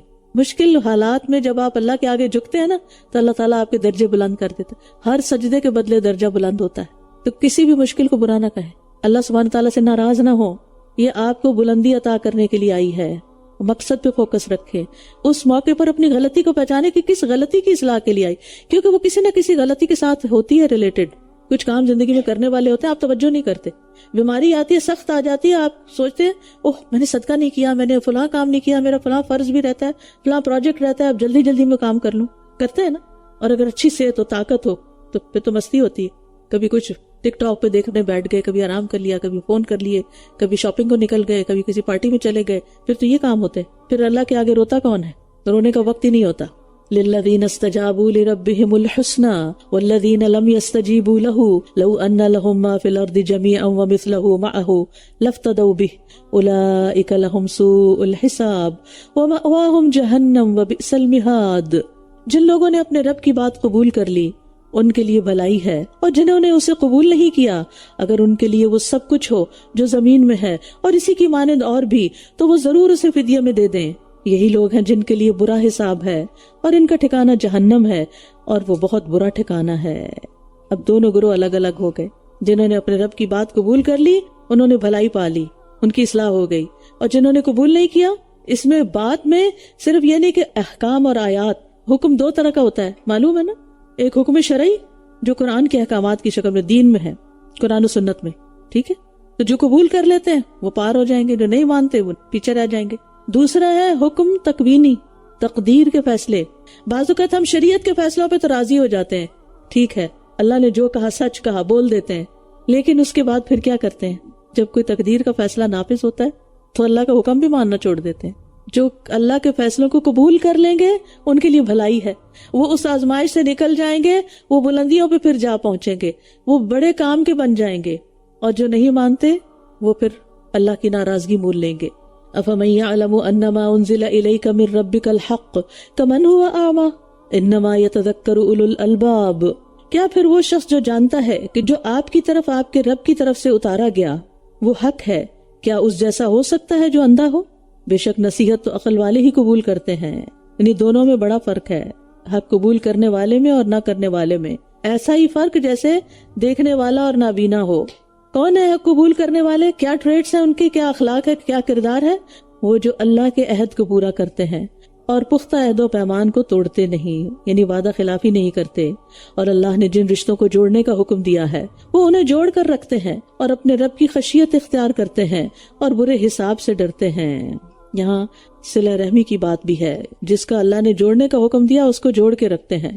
جو شخص صلہ رحمی اختیار کرتا ہے اس کی موت میں تاخیر کر دی جاتی ہے, اس کے مال میں اضافہ کر دیا جاتا ہے, اس کے گھر والے اس سے محبت کرنے لگتے ہیں.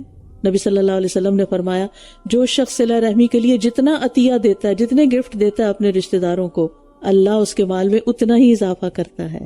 لیکن ہم عام طور پر کیا کرتے, شیطان کے بہکاوے میں ان کو نہیں دینا, یہ تو شکریہ تک ادا نہیں کرتے, غریب مسکین بہت ہیں ہم ان کو دے دیں گے, ان کو تو ہمارا دیا کچھ پسند نہیں آتا. بھلے نہ پسند کریں کچھ بھی ہو, پھر بھی اول ان سے, ابتدا ان سے, آغاز ان سے. اور وہ جنہوں نے اپنے رب کا چہرہ چاہنے کے لیے صبر کیا, والذین صبروا ابتغاء وجہ ربہم واقاموا الصلاۃ, اور نماز قائم کی, وانفقوا مما رزقناہم سرا وعلانیہ, اور جو رزق ہم نے انہیں دیا اس میں سے چھپے اور کھلے خرچ کیا, دونوں طرح, چھپا کے بھی دکھا کے بھی. دکھاوے کے لیے نہیں, سامنے لوگوں کے, تاکہ اور بھی جو دیکھے اس کو بھی خیال آ جائے, اور برائی کو بھلائی سے دور کرتے ہیں. یہی لوگ ہیں جن کے لیے آخرت کے گھر کا اچھا انجام ہے. تو اس سے کیا پتہ چلتا ہے؟ باقی باتیں تو آپ نے پڑھی, یہاں بدسلوکی کے مقابلے میں حسن سلوک کا خاص سبق دیا جا رہا ہے. وَيَدْرَؤُونَ بِالْحَسَنَةِ السَّيِّئَةَ, یہ اپنے ساتھ بھی اور دوسروں کے ساتھ بھی. خود سے غلطی ہو گئی تو کیا کرنا ہے, اس کے بعد نیکی کرنی ہے ضرور, ٹھیک ہے. گناہ ہو جائے تو اس کو دھونے کے لیے نیکی کرنی ہے. يَدْرَؤُونَ بِالْحَسَنَةِ السَّيِّئَةَ, ٹھیک ہے. دوسرا, کسی کے ساتھ زیادتی ہو گئی تو اب اس کے ساتھ اچھا سلوک بھی کرنا ہے, اس کی کیئر بھی کرنی ہے, اس کو دینا بھی ہے. اب آپ لسٹ بنا لیں جن جن لوگوں کو آپ نے تکلیف دی ہوئی ہے, ان کو آپ سوچیں کہ آپ کیسے ہمارے بارے میں بدگمانی کرنی, کیونکہ اس سے کوئی بچا ہوا نہیں. آپ کو پتا بعض اوقات ہم جان بوجھ کے نہیں کہتے, کچھ لوگ خواہ میں محسوس کر جاتے ہیں, لیکن جب آپ کو پتا چلے کہ کوئی محسوس کیا ہوا اور چپکے چپکے روٹھا ہوا ہے تو آپ اس کے ساتھ ہنس کھیل کے بات کریں اور اس کو کچھ دے دلائیں تاکہ اس کا دل خوش ہو جائے اور اس کی غلط فہمی دور ہو جائے. جنات عدن یدخلونہا, یہ نیک لوگ کہاں جائیں گے؟ ہمیشگی کے باغات میں جن میں وہ داخل ہوں گے, اور ان کے آبا و اجداد اور ان کی ازواج اور ان کی اولاد میں سے جو نیک ہوئے وہ بھی سب کٹھے ہو جائیں گے. کیا مزے کی جگہ ہوگی, اور فرشتے ہر دروازے سے ان پر داخل ہوں گے. سلام علیکم بما صبرتم فنعم عقبی الدار, سلام ہو تم پر اس صبر کے بدلے جو تم نے کیا, تو کتنا اچھا انجام ہے آخرت کے گھر کا. اس کے برعکس دوسرا گروہ جنہوں نے بھلائی کی بات قبول نہیں کی, وہ کیسے ہیں؟ والذین ینقضون عہد اللہ من بعد میثاقہ, اور وہ لوگ جو اللہ کے عہد کو مضبوط کرنے کے بعد توڑ ڈالتے ہیں، اور جن رشتوں کو اللہ نے جوڑنے کا حکم دیا ہے انہیں کاٹ ڈالتے ہیں۔ خون کے رشتے، نسب کے رشتے، سسرالی رشتے، دینی رشتے، اور زمین میں فساد کرتے ہیں۔ فساد کب ہوتا ہے؟ جب رشتہ کاٹتے ہیں نا، پھر چپ کے چین سے تھوڑی بیٹھتے ہیں، پھر اس کی برائیاں شروع کر دیتے، پھر کوئی پوچھے نہ پوچھے پر خود ہی نشر کرنے لگتے ہیں، بس میں نے اس سے اس لیے ملنا جلنا چھوڑا کیونکہ وہ ایسا اور ایسا ایسا کرتی ہے۔ کیا ضرورت ہے؟ کسی نے پوچھا آپ سے؟ آپ کے اپنے اندر چور ہے جس کی وجہ سے پھر آپ اپنی صفائیاں پیش کر رہے ہیں، تو اس سے مزید فساد پھیلتا ہے، دوسرے کی شہرت خراب ہوتی ہے اور آپ کی عاقبت خراب ہوتی ہے جب آپ ایسا کرتے ہیں۔ انہی لوگوں کے لیے لعنت ہے اور انہی کے لیے آخرت میں برا گھر ہے۔ استغفر اللہ۔ رشتے کاٹنے والوں کے ساتھ، عہد کی خلاف ورزی کرنے والوں کے ساتھ، ان کے ساتھ کیا سلوک ہوگا؟ ان پر لعنت ہے۔ کوئی جتنا بھی برا کرے، جس کے ساتھ آپ کا خون کا رشتہ ہے نا، دل پہ پتھر رکھ کے اس کو منا لے، اس سے جوڑے اپنے آپ کو۔ اللہ جس کے لیے چاہتا ہے رزق کو کشادہ کر دیتا ہے اور جس کے لیے چاہتا ہے تنگ کر دیتا ہے، لیکن یاد رکھیے صلہ رحمی سے رزق میں برکت ہوتی ہے اور وہ دنیا کی زندگی پر خوش ہو گئے، حالانکہ دنیا کی زندگی آخرت کے مقابلے میں بس ایک حقیر متاع ہے، بس تھوڑا سا سامان ہے۔ اللہ کے ہاں کسی انسان کے پسند ہونے یا ناپسند ہونے کا معیار نہیں کہ کسی کو زیادہ رزق مل گیا ہے، لیکن ناقص عقل والے دنیا کے رزق پر ہی خوش رہتے ہیں، آخرت کی فکر نہیں۔ تو یہاں پر 3 باتیں کی گئی کہ وہ دنیا پہ مطمئن، آخرت سے غافل۔ عقل مند انسان جو ہے آخرت کی زیادہ اچھی تیاری کرتا ہے، جو موت اور موت کے بعد کے مراحل کو کبھی نہیں بھولتا۔ اور وہ لوگ جنہوں نے کفر اختیار کیا کہتے ہیں اس پر اس کے رب کی طرف سے کوئی نشانی کیوں نہیں اتاری گئی؟ کہہ دیجئے اللہ جسے چاہتا ہے گمراہ کرتا ہے اور جو اس کی طرف رجوع کرے اسے اپنی طرف ہدایت دے دیتا ہے۔ یعنی ایسے لوگ پھر بھٹکنے سے بچ نہیں سکتے جو صرف اعتراضات میں جیتے ہیں۔ الذین آمنوا وتطمئن قلوبهم بذکر اللہ الا بذکر اللہ تطمئن القلوب، وہ لوگ جو ایمان لائے اور ان کے دل اللہ کے ذکر سے اطمینان پاتے ہیں۔ خبردار، اللہ کے ذکر سے ہی دل اطمینان پاتے ہیں۔ یہ اللہ کی طرف رجوع کرنے والوں کی صفت ہے۔ ذکر کا مطلب نصیحت بھی ہے اور یاد کرنا بھی، ٹھیک ہے؟ تو ایک معنی یہ ہے کہ جو لوگ ایمان لاتے ہیں ان کے دل کو قرآن و سنت کی نصیحت سے تسلی ملتی ہے، قرآن پڑھنے سے، قرآن کی مجالس میں بیٹھنے سے اطمینان قلب نصیب ہوتا ہے۔ کیونکہ آپ دیکھیے، آپ انسانوں کی کتنی بھی باتیں سن لیں تو آپ کو ڈاؤٹ رہتا ہے، پتہ نہیں یہ صحیح بھی ہے کہ نہیں، لیکن جب اللہ کی بات سنتے ہیں کہ اللہ تعالیٰ نے فرمایا کہ اگر تم ایسا کرو گے تو تمہیں ایسی جزا ملے گی، تو انسان تسلی سے کرتا ہے کہ اللہ نے فرما دیا نا، بس پکی بات ہے، ایسا ہی ہوگا، اور وہ چل پڑتا ہے۔ تو ذکر کا معنی نصیحت بھی، کیونکہ ہم اس کو عام طور پر نہ صرف تسبیح پھیرنے کے معنی میں لیتے ہیں، تسبیح پھیرو گے تو اطمینان قلب ہوگا، وہ بھی ہے، لیکن اصل بات کیا ہے؟ نمبر 1 نصیحت، اور یہ نصیحت اللہ کے رسول پر نازل ہوئی، انا نحن نزلنا الذکر وانا لہ لحافظون، بے شک ہم نے ہی یہ نصیحت نازل کی اور ہم اس کی ضرور حفاظت کرنے والے ہیں۔ لیکن کچھ لوگ اس نصیحت سے محروم ہیں، انہیں اطمینان قلب کہاں سے نصیب ہو؟ جتنے مسائل ہیں ان سب کا حل قرآن و سنت میں ہے، سیکھنے والے جاننے والے بن جائیں۔ اور دوسرا معنی یاد الہی ہے، اور یہ ان کے خالص اور پختہ ایمان کی علامت ہے کہ ذہن کتنی بھی فکروں میں الجھا ہوا ہو، لیکن جو ہی نماز شروع کریں ساری باتیں بھول جائیں اور نماز میں سلام پھیرے تو اطمینان قلب سے۔ تو ہر دل جو ہے نا وہ اللہ کا مطیع ہے اور وہ ذکر کے ساتھ مطمئن ہوتا۔ ذکر دل کی غذا ہے، جیسے آپ سٹارو کرتے ہیں، بھوک لگتی ہے آپ کو، ایسے ہی دل کو بھی بھوک لگتی ہے اور اس کی بھوک مٹتی ہے اللہ کے ذکر سے۔ اللہ کا ذکر زندگی دیتا ہے۔ نبی صلی اللہ علیہ وسلم نے فرمایا، اس شخص کی مثال جو اپنے رب کا ذکر کرتا ہے اور جو اپنے رب کا ذکر نہیں کرتا، زندہ اور مردہ جیسی ہے۔ ذکر کرنے والا، نصیحت قبول کرنے والا زندہ ہے، اور اس قرآن و سنت سے غافل ایسے ہی جی رہا جیسے کوئی مردہ ہو۔ وہ لوگ جو ایمان لائے اور انہوں نے نیک عمل کیے، ان کے لیے خوشخبری ہے اور عمدہ ٹھکانہ ہے۔ توبہ خوشخبری بھی ہے اور ایک جنت کے درخت کا نام بھی ہے جس کی مسافت 100 سال کے برابر ہے۔ اتنا بڑا درخت ہے کہ 100 سال چلتے جاؤ تو سایہ ختم نہ ہو، اور اہل جنت کے کپڑے اسی کی تہ میں سے نکلیں گے، اور یہ درخت جنت الفردوس کے سائے تلے ہے۔ کیا شان ہے اس درخت کی بھی، سبحان اللہ۔ اسی طرح ہم نے آپ کو ایسی امت میں رسول بنا کر بھیجا ہے جس سے پہلے کئی امتیں گزر چکی، تاکہ آپ ان کو پڑھ کر سنائیں جو ہم نے آپ کی طرف وحی کیا ہے، اور یہ رحمان کا انکار کر رہے ہیں۔ کہہ دیجئے وہی میرا رب ہے، اس کے سوا کوئی معبود نہیں، اسی پر میں نے توکل کیا ہے اور اسی کی طرف میرا لوٹنا ہے۔ علیہ توکلت و الیہ متاب۔ یہاں امت کی بات ہوئی نا، ہم نے آپ کو ایک ایسی امت میں رسول بنا کر بھیجا جس سے پہلے بہت سی امتیں گزری۔ تو نبی صلی اللہ علیہ وسلم کی امت 2 حصوں میں ہے، ایک امت دعوت اور ایک امت اجابت۔ امت دعوت وہ لوگ جن کی طرف رسول بھیجا جائے، اور وہ مسلمان ہو یا کافر ہو یا جیسے پچھلی امتوں کی طرف رسول بھیجے گئے، اور امت اجابت وہ ہوتی ہے جو جواب دیتی ہے، یعنی دعوت قبول کر لیتی ہے۔ تو اس آیت میں امت دعوت مراد ہے۔ اور اگر کوئی ایسا قرآن ہوتا جس سے پہاڑ چلا دیے جاتے، یا اس کے ذریعے زمین پھاڑ دی جاتی، یا اس کے ذریعے مردوں سے کلام کیا جاتا، تب بھی یہ اس کو نہ مانتے، کیونکہ انہوں نے ٹھان لی ہے نہ ماننے کی۔ بلکہ اختیار سارے کا سارا اللہ ہی کے لیے ہے۔ کیا پھر بھی وہ لوگ جو ایمان لائے ہیں اس بات سے مایوس نہیں ہو گئے کہ اگر اللہ چاہتا تو سب لوگوں کو ضرور ہدایت دے دیتا؟ اور جن لوگوں نے کفر کیا ہے ان کو کوئی نہ کوئی آفت ان کے کیے کے بدلے ہمیشہ پہنچتی رہے گی، یا ان کے گھر کے قریب اترتی رہے گی، یہاں تک کہ اللہ کا وعدہ آ جائے۔ بے شک اللہ وعدے کی خلاف ورزی نہیں کرتا۔ قرآن سے مراد کوئی قرآن یعنی پڑھی جانے والی کتاب۔ اور بے شک آپ سے قبل کئی رسولوں کا مذاق اڑایا گیا تھا، تو میں نے ان لوگوں کو جنہوں نے کفر کیا ڈھیل دی تھی، پھر میں نے انہیں پکڑ لیا تو کیسی سخت تھی سزا میری۔ کیا بھلا وہ جو ہر شخص پر نگران ہے، کون ہے وہ؟ اللہ رب العزت۔ کیا بھلا وہ جو ہر شخص پر نگران ہے جو اس نے کمائی کی، اس کے برابر ہو سکتا ہے جو کچھ بھی نہیں جانتا؟ اور پھر بھی انہوں نے اللہ کے لیے کچھ شریک بنا رکھے ہیں، یعنی جو نہیں جانتے ان کو اللہ کے برابر قرار دیا ہوا۔ کہہ دیجئے تم ان کے نام تو لو، یا تم اسے اس چیز کی خبر دے رہے ہو جسے وہ زمین میں نہیں جانتا، یا ظاہری سی بات کرتے ہو؟ بلکہ ان لوگوں کے لیے جنہوں نے کفر کیا ان کا فریب خوشنما بنا دیا گیا ہے، اور وہ سیدھے راستے سے روک دیے گئے ہیں، اور جسے اللہ گمراہ کر دے تو اسے کوئی ہدایت دینے والا بھی نہیں۔ ان کے لیے دنیا کی زندگی میں بھی ایک عذاب ہے، اور یقیناً آخرت کا عذاب تو کہیں زیادہ سخت ہے، اور انہیں اللہ سے بچانے والا کوئی نہیں۔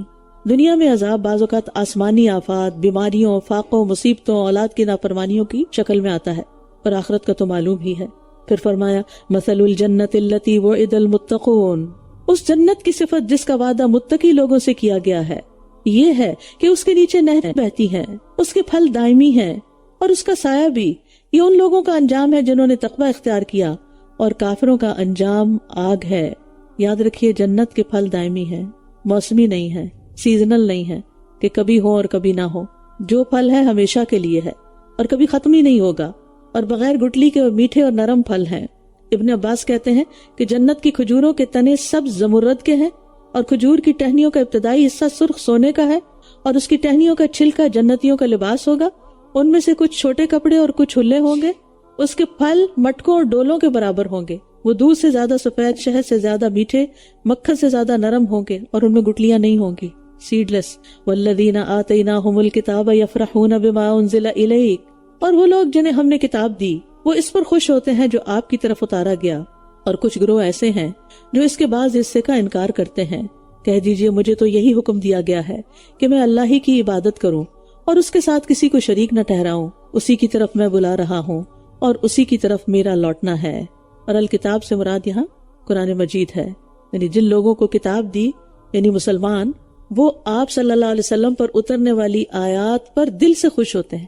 جن کے اندر جتنا ایمان ہوتا ہے نا، وہ قرآن کی آیات اتنے ہی شوق سے سنتا ہے، اتنے ہی شوق سے پڑھتا ہے، اور ان کے دل پہ اتنا ہی زیادہ اثر ہوتا ہے، کیونکہ یہ ایمان ہی دلوں کو سجا دیتا ہے، روشن کرتا ہے، نرم کر دیتا ہے۔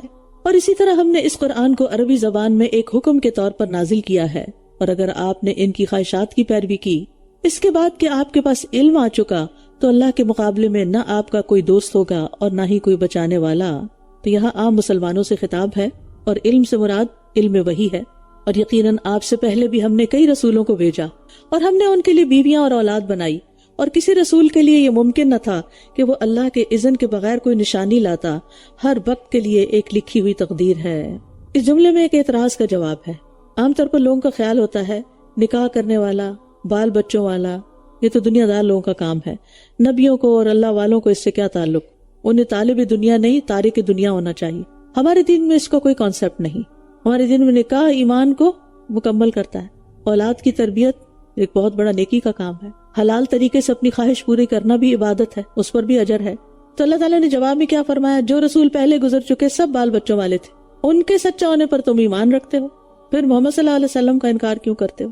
اور یہ کہ پیغمبر جو ہوتے ہیں وہ بشر ہوتے ہیں، اور وہ بشری تقاضے رکھتے ہیں اور بشری تقاضے پورے کرتے ہیں۔ ان کو بھوک بھی لگتی ہے، ان کو شادی کی بھی ضرورت ہوتی ہے، ان کو بچے بھی اچھے لگتے ہیں، اور یہ ان کے لیے حرام نہیں ہے۔ یعقوب علیہ السلام اللہ کے کتنے نیک بندے تھے، اور کتنے بیٹے تھے ان کے؟ 12۔ تو اس میں کیا حرج ہے؟ اللہ جسے چاہے 12 دے، جسے چاہے 12 سے بھی زیادہ دے دے۔ اللہ جو چاہتا ہے مٹا دیتا ہے، اور جو چاہتا ہے قائم رکھتا ہے اور اسی کے پاس اصل کتاب ہے۔ یہاں مشرکین کے بعض اعتراضات کا جواب دیا جا رہا ہے۔ وہ کہتے تھے کہ پہلے آئی ہوئی کتابیں جب موجود تھی تو نئی کتاب کی کیا ضرورت تھی؟ اب جواب کیا ہے کہ ان میں تحریف ہو گئی، اب وہ منسوخ ہیں، اس لیے نئی کتاب کی پیروی کا حکم دیا گیا۔ پھر وہ کہتے ہیں اچھا خدا کی کتاب میں تحریف کیسے ہو سکتی ہے؟ اللہ نے اس کی حفاظت کیوں نہیں کی؟ کوئی خدائی کتاب منسوخ کیسے ہو گئی؟ تو پھر جواب کیا ہوتا ہے؟ یہ کتاب بھی اسی رب کی کتاب ہے جس نے تورات اور انجیل نازل کی تھی، لیکن جسے تم تورات سمجھتے ہو اسی کے احکامات کو نہیں مانتے۔ اور پھر یہ ہے کہ قرآن بھی ام الکتاب ہی سے ہے۔ اس کے بارے میں بتا دیا گیا کہ ساری آسمانی کتابیں ایک ہی سرچشمے سے نکلی ہیں، اور اگر ہم آپ کو اس چیز کا کچھ حصہ دکھا دیں جس کا ہم ان سے وعدہ کرتے ہیں، یا ہم اس سے پہلے آپ کو فوت کر لیں، تو بے شک آپ کے ذمہ صرف پہنچا دینا ہے اور حساب لینا ہمارے ذمہ ہے۔ مطلب یہ ہے کہ تم اس فکر میں نہ پڑو کہ جن لوگوں نے تمہاری دعوت کو جھٹلا دیا ان کا انجام کیا ہوتا ہے اور کب ان پہ عذاب آتا ہے۔ یہ فیصلہ ہمارا ہے، جب چاہیں کریں۔ آپ اپنا کام یکسوئی سے کرتے رہیں اور فیصلہ اللہ تعالیٰ پہ چھوڑ دیں۔ کیا انہوں نے دیکھا نہیں کہ ہم زمین کو اس کے کناروں سے گھٹاتے چلے آ رہے ہیں، اور اللہ فیصلہ فرماتا ہے، کوئی اس کے فیصلے میں رد و بدل کرنے والا نہیں، اور وہ جلد حساب لینے والا ہے۔ اللہ تعالیٰ نے بہت لطیف انداز میں بیان کیا ہے کہ اللہ کی طرف جب لوگوں کو بلایا جاتا ہے تو پھر اللہ تعالیٰ کے اذن سے جب وہ دعوت پھیلتی ہے تو گویا اللہ تعالیٰ خود اس زمین کی طرف بڑھتا چلا جا رہا ہے۔ یعنی اس سے تعبیر کیا، یعنی جیسے نبی صلی اللہ علیہ وسلم کی دعوت سے لوگ مسلمان ہوئے تو کہاں کہاں تک اسلام پھیل گیا، کہاں کہاں تک مسلمانوں نے فتوحات کی، اور ان سے پہلے لوگوں نے بھی چالیں چلی تھیں، مگر ساری تدبیریں تو اللہ ہی کے لیے ہیں۔ ہر شخص جانتا ہے جو وہ کمائی کر رہا ہے، اور کفار جلد جان لیں گے کہ گھر کا اچھا انجام کس کے لیے ہے۔ یعنی آج کوئی یہ نئی بات نہیں کہ حق کی آواز کو دبانے کے لیے جھوٹ، فریب اور ظلم کے حربے اختیار کیے جائیں۔ پچھلی تاریخ میں بھی یہی کچھ ہوتا رہا ہے، اور جن لوگوں نے کفر کیا وہ کہتے ہیں کہ آپ رسول نہیں ہیں۔ کہہ دیجئے میرے اور تمہارے درمیان اللہ گواہ کافی ہے، اور وہ شخص بھی جس کے پاس کتاب کا علم ہے، یعنی جو باقی آسمانی کتابوں کا علم رکھتا ہے، وہ اس بات کی گواہی دے گا کہ جو میں پیش کر رہا ہوں وہی تعلیم ہے جو پچھلی انبیاء لے کر آئے تھے، کوئی نئی چیز نہیں۔ سورۃ ابراہیم، الف لام را، یہ ایک کتاب ہے جسے ہم نے آپ کی طرف نازل کیا ہے تاکہ آپ لوگوں کو ان کے رب کے اذن سے اندھیروں سے روشنی کی طرف نکال لائیں، بہت زبردست خوب تعریف والے رب کے راستے کی طرف، یعنی تاریکیوں سے روشنی کی طرف لے آئیں۔ مطلب یہ ہے کہ شیطان کے رستوں سے نکال کر اللہ کے راستے پر لے آئیں، کیونکہ جو شخص اللہ کی راہ پر نہیں وہ دراصل جہالت کے اندھیروں میں بھٹک رہا ہے، خواہ وہ اپنے آپ کو کتنا ہی روشن خیال سمجھے اور اپنے خیال میں کتنا ہی وہ پڑھا لکھا ہو۔ لیکن جس شخص نے اللہ کا راستہ پا لیا وہ علم کی روشنی میں آ گیا، چاہے وہ کوئی ان پڑھ دیہاتی کیوں نہ ہو۔ تو ہدایت کی توفیق اللہ دیتا ہے، مبلغ کے ذمے صرف پیغام پہنچانا ہے، کسی کو راہ راست پہ لے آنا اس کے بس میں نہیں، یہ صرف اللہ کی توفیق سے ہوتا ہے۔ اور اللہ کس کو توفیق دیتا ہے؟ جو ہدایت کا طالب ہوتا ہے، ضد، ہٹ دھرمی اور تعصب سے پاک ہوتا ہے، جو خواہشات کا بندہ نہیں ہوتا، اپنے نفس کا بندہ نہیں ہوتا، کھلی آنکھوں کھلے کانوں سے دیکھتا اور سنتا ہے، صاف دماغ سے سوچتا ہے، معقول بات کو بے لاگ طریقے سے مان لیتا ہے، اس اللہ کے راستے کی طرف کہ سب اسی کا ہے جو کچھ آسمانوں اور زمین میں ہے، اور ہلاکت ہے کافروں کے لیے ایک سخت عذاب سے۔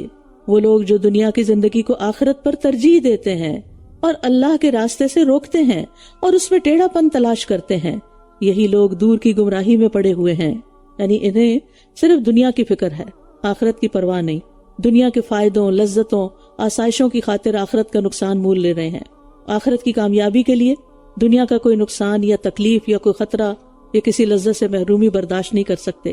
تو جو لوگ دنیا اور آخرت دونوں کا کمپیریزن صحیح طریقے سے کر لیتے ہیں، ٹھنڈے دل سے کر لیتے ہیں، تو پھر وہ اور طرح فیصلہ کرتے ہیں۔ تو یستحبون، ترجیح دینا، پرائرٹی دینا، یعنی دنیا کو ناجائز طریقے سے طلب کرتے ہیں، وہ دنیا میں ہی رہنا پسند کرتے ہیں، دنیا کی نعمتوں سے ہی فائدہ اٹھانا چاہتے ہیں اور آخرت کو بھولے ہوئے ہیں۔ اور ہم نے ہر رسول کو اس کی قوم کی زبان میں ہی بھیجا ہے تاکہ وہ ان کے لیے حق کو واضح کر دے۔ تو اللہ جسے چاہتا ہے گمراہ کر دیتا ہے اور جسے چاہتا ہے ہدایت دیتا ہے، اور وہ بہت زبردست، بہت حکمت والا ہے۔ یعنی اللہ تعالیٰ نے جو نبی جس قوم میں بھیجا اس پر اسی قوم کی زبان میں اپنا کلام نازل کیا تاکہ وہ قوم اسے اچھی طرح سمجھ جائے اور اس کے پاس کوئی عذر نہ ہو کہ آپ کی بھیجی ہوئی تعلیم تو ہمیں سمجھ ہی نہیں آتی تھی۔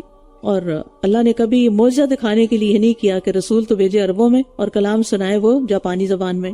اور بلا شبہ ہم نے موسیٰ کو اپنی نشانیوں کے ساتھ بھیجا کہ اپنی قوم کو اندھیروں سے روشنی کی طرف نکال لاؤ اور انہیں اللہ کے دنوں کی یاد دلاؤ بے شک اس میں نشانیاں ہیں ہر اس شخص کے لیے جو بہت صبر کرنے والا، بہت شکر کرنے والا ہو۔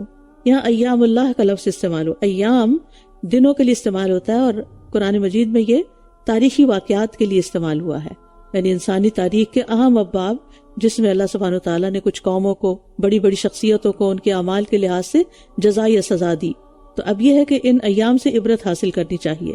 اور جب موسیٰ نے اپنی قوم سے کہا کہ تم اپنے اوپر اللہ کی اس نعمت کو یاد کرو جب اس نے تمہیں آل فرعون سے نجات دی، وہ تمہیں برا عذاب چکھاتے تھے، وہ تمہارے بیٹوں کو ذبح کر ڈالتے اور تمہاری عورتوں کو زندہ چھوڑ دیتے تھے، اور اس میں تمہارے رب کی طرف سے بہت بڑی آزمائش تھی۔ یہاں موسیٰ علیہ السلام چند نعمتیں گنوا رہے ہیں، ایام اللہ گنوا رہے ہیں، اور جب تمہارے رب نے آگاہ کر دیا کہ اگر تم واقعی شکر ادا کرو گے تو میں ضرور تمہیں اور زیادہ عطا کروں گا، اور اگر تم نے ناشکری کی تو میرا عذاب یقیناً بہت سخت ہے۔ یعنی اگر تم نے شکر کیا تو میں اپنے فضل سے مزید عطا کروں گا، نعمتیں بھی اور اطاعت اور بندگی کی توفیق بھی۔ یعنی یہ صرف کھانے پینے کی چیزوں کے لیے نہیں ہے، یہ صرف دنیا کی نعمتوں کے لیے نہیں ہے۔ اگر آپ مثلا علم کی نعمت پر شکر گزار ہوتے ہیں تو آپ کو بدلے میں کیا ملے گا؟ مزید علم۔ اگر آپ کی نماز اچھی سی ہو گئی اور اس پر شکر ادا کرتے ہیں تو آپ کو توفیق ملے گی اس سے بھی اچھی نماز پڑھنے کی، مزید ملے گا نا، لَأَزِيدَنَّكُمْ ہے نا۔ اور اسی طرح اگر آپ اپنی کوئی بھی چیز کسی اور کو دیتے ہیں، شیئر کرتے ہیں، اور پھر شکر ادا کرتے ہیں کہ اللہ آپ نے مجھ سے یہ کام کروا لیا ورنہ میں تو یہ کرنے والی نہیں تھی، تو اس پر اللہ تعالیٰ آپ کے لیے نیکیوں کے اور دروازے کھول دیتا ہے کہ میرا یہ بندہ سچا ہے اس میں کہ واقعی نیکی کر کے خوش ہو رہا ہے، اور یہی نیکی پھر قلب مطمئنہ بن جاتی ہے۔ ابن عباس کہتے ہیں کہ مطلب یہ ہے کہ اگر تم نے میری توحید کا اقرار کیا اور میری اطاعت کی تو میں تمہیں اور بھی زیادہ اجر دوں گا۔ تو شکر سے نعمت قید ہو جاتی ہے، اور شکر کرنے سے اگر بیماری پر بھی شکر کیا جائے کہ ہو سکتا ہے اس سے بڑی بیماری آتی، تو پھر اللہ سبحانہ وتعالیٰ اس کو پہلے سے اچھا گوشت اور پہلے سے اچھا خون عطا کر دیتے ہیں اور اس کے گناہ بھی معاف کر دیتے ہیں۔ اور موسیٰ نے کہا اگر تم اور وہ لوگ جو زمین میں ہیں سب کے سب ناشکری کریں تو اللہ یقیناً بہت بے نیاز، بہت تعریف والا ہے۔ کیا تمہارے پاس تم سے پہلے لوگوں کی خبریں نہیں پہنچی، قوم نوح اور عاد اور سمود کی، اور ان کے بعد والوں کی، جنہیں اللہ کے سوا اور کوئی نہیں جانتا؟ ان کے رسول ان کے پاس روشن دلائل لے کر آئے تھے، لیکن انہوں نے اپنے ہاتھ اپنے منہ میں دے لیے اور کہنے لگے بے شک جس کے ساتھ تم بھیجے گئے ہو ہم اس کا انکار کرتے ہیں، اور جس چیز کی طرف تم ہمیں بلا رہے ہو اس کے بارے میں ہم بے چین کرنے والے شک میں ہیں۔ ان کے رسولوں نے کہا کیا اللہ کے بارے میں کوئی شک ہے جو آسمانوں اور زمین کا پیدا کرنے والا ہے؟ وہ تمہیں بلا رہا ہے تاکہ تمہارے گناہوں کو معاف کر دے اور تمہیں ایک مقرر مدت تک مہلت دے۔ انہوں نے کہا کہ تم تو ہمارے ہی جیسے ایک انسان ہو، تم چاہتے ہو کہ ہمیں ان کی عبادت سے روک دو جن کی عبادت ہمارے باپ دادا کیا کرتے تھے؟ اگر ایسا ہی ہے تو ہمارے پاس کوئی واضح دلیل لاؤ۔ تو یہاں رسولوں نے کوئی منطقی اور فلسفی بحث نہیں چھیڑی بلکہ فطرت کو جھنجھوڑا، کیونکہ ہر شخص یہ سمجھتا ہے کہ چھوٹی سے چھوٹی چیز، حتیٰ کہ چھوٹی سی سوئی یا کوئی کھلونا بھی بنانے والے کے بغیر نہیں بنتا۔ تو اس لیے انہوں نے کیا کہا، اَفِی اللَّہِ شَکٌّ فَاطِرِ السَّمَاوَاتِ وَالْأَرْضِ، اللہ کے بارے میں شک کرتے کہ ہے کہ نہیں، یا اس نے کچھ کیا کہ نہیں، یا اس نے رسول بھیجا کہ نہیں، وہ تو آسمان اور زمین کا بنانے والا ہے، یہ اس کے بغیر تو نہیں بن گئے۔ جس نے یہ سب کچھ بنایا اسی نے رسول بھیجا تاکہ لوگ اس کے بتائے ہوئے طریقوں کے مطابق اس دنیا کو استعمال کریں۔ ان کے رسولوں نے کہا باقی ہم تم جیسے انسان ہی ہیں، لیکن اللہ اپنے بندوں میں سے جس پر چاہتا ہے احسان فرماتا ہے، اور ہمارے لیے ممکن نہیں کہ ہم اللہ کے اذن کے بغیر تمہارے پاس کوئی دلیل لا سکیں، اور مومنوں کو صرف اللہ ہی پر توکل کرنا چاہیے۔ اور آخر ہمیں کیا ہے کہ ہم اللہ پر توکل نہ کریں جبکہ اسی نے ہمارے راستوں کی طرف ہماری رہنمائی فرما دی، اور جو اذیت تم ہمیں پہنچا رہے ہو اس پر ہم ضرور صبر ہی کریں گے، اور توکل کرنے والوں کو صرف اللہ ہی پر توکل کرنا چاہیے۔ اور جن لوگوں نے کفر کیا تھا اپنے رسولوں سے کہنے لگے ہم ضرور تمہیں اپنی زمین سے نکال باہر کریں گے، یا تمہیں ہر صورت ہماری ملت میں لوٹ کر آنا ہوگا، تو ان کے رب نے ان کی طرف وحی کی کہ ہم ضرور ان ظالموں کو ہلاک کر دیں گے، اور ان کے بعد ہم تمہیں اس زمین میں ضرور آباد کریں گے۔ یہ وعدہ ہر اس شخص کے لیے ہے جو میرے حضور کھڑا ہونے سے ڈرتا ہو اور میری وعید سے خوف کھاتا ہو۔ اللہ کے غضب اور اس کی وعید سے ڈرنا ایمان کی علامت ہوتی ہے۔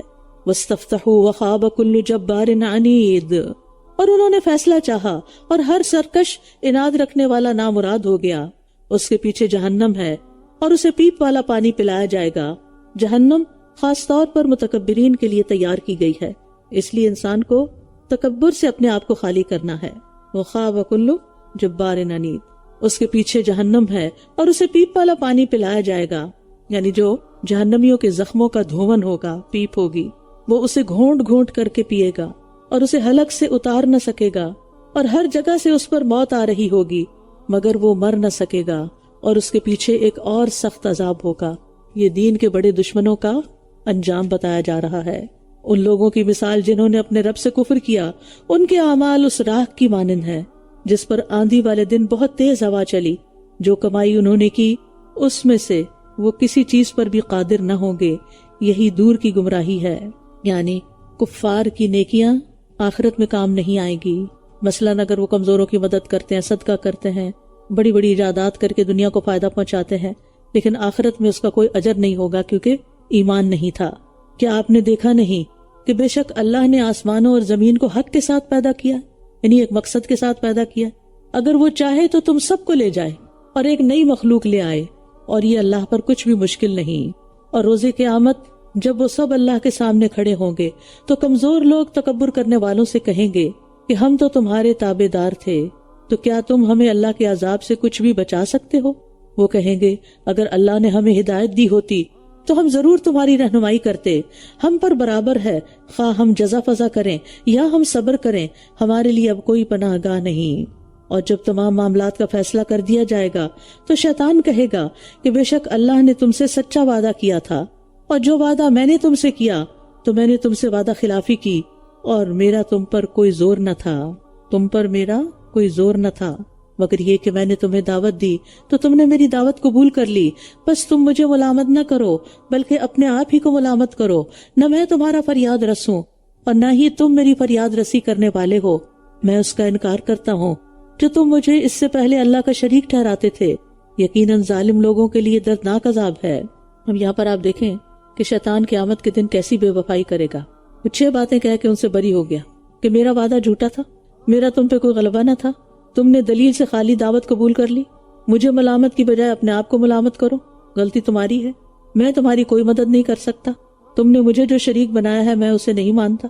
اور یہ کہ ظالموں کے لیے عذاب علیم ہے. اور یہ جملہ اللہ تعالیٰ کا فرمان بھی ہو سکتا ہے. اور جو لوگ ایمان لائے اور انہوں نے نیک اعمال کیے وہ ایسے باغوں میں داخل کیے جائیں گے جن کے نیچے نہریں بہہ رہی ہوں گی.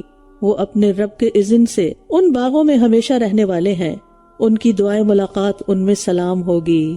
آپس میں بھی خوب سلام کریں گے اور فرشتے بھی ان کو سلام کریں گے اور رب کی طرف سے بھی ان کو سلام آئے گا. دنیا میں ہمیں عادت ہے سلام کرنے کی، اپنے بچوں کو سکھایا ہم نے سلام. اس ماحول میں تو انہیں سلام سکھانا ہی انتہائی مشکل ہے کیونکہ سارا دن تو بےچارے ہائے ہائے کرتے رہتے ہیں. پھر آپ کے پاس آ کے کیسے وہ اپنی زبان پلٹیں؟ تو بچپن میں ہی اتنا پکا کرا دیں کہ پھر نہ کبھی بھولیں، کیونکہ یہ جنت والوں کی علامت ہے. الم تر کیف ضرب اللہ مثلا کلمۃ طیبۃ کشجرۃ طیبۃ اصلها ثابت وفرعها فی السماء. کیا آپ نے دیکھا نہیں کہ اللہ نے عمدہ بات کی مثال کس طرح بیان کی ہے؟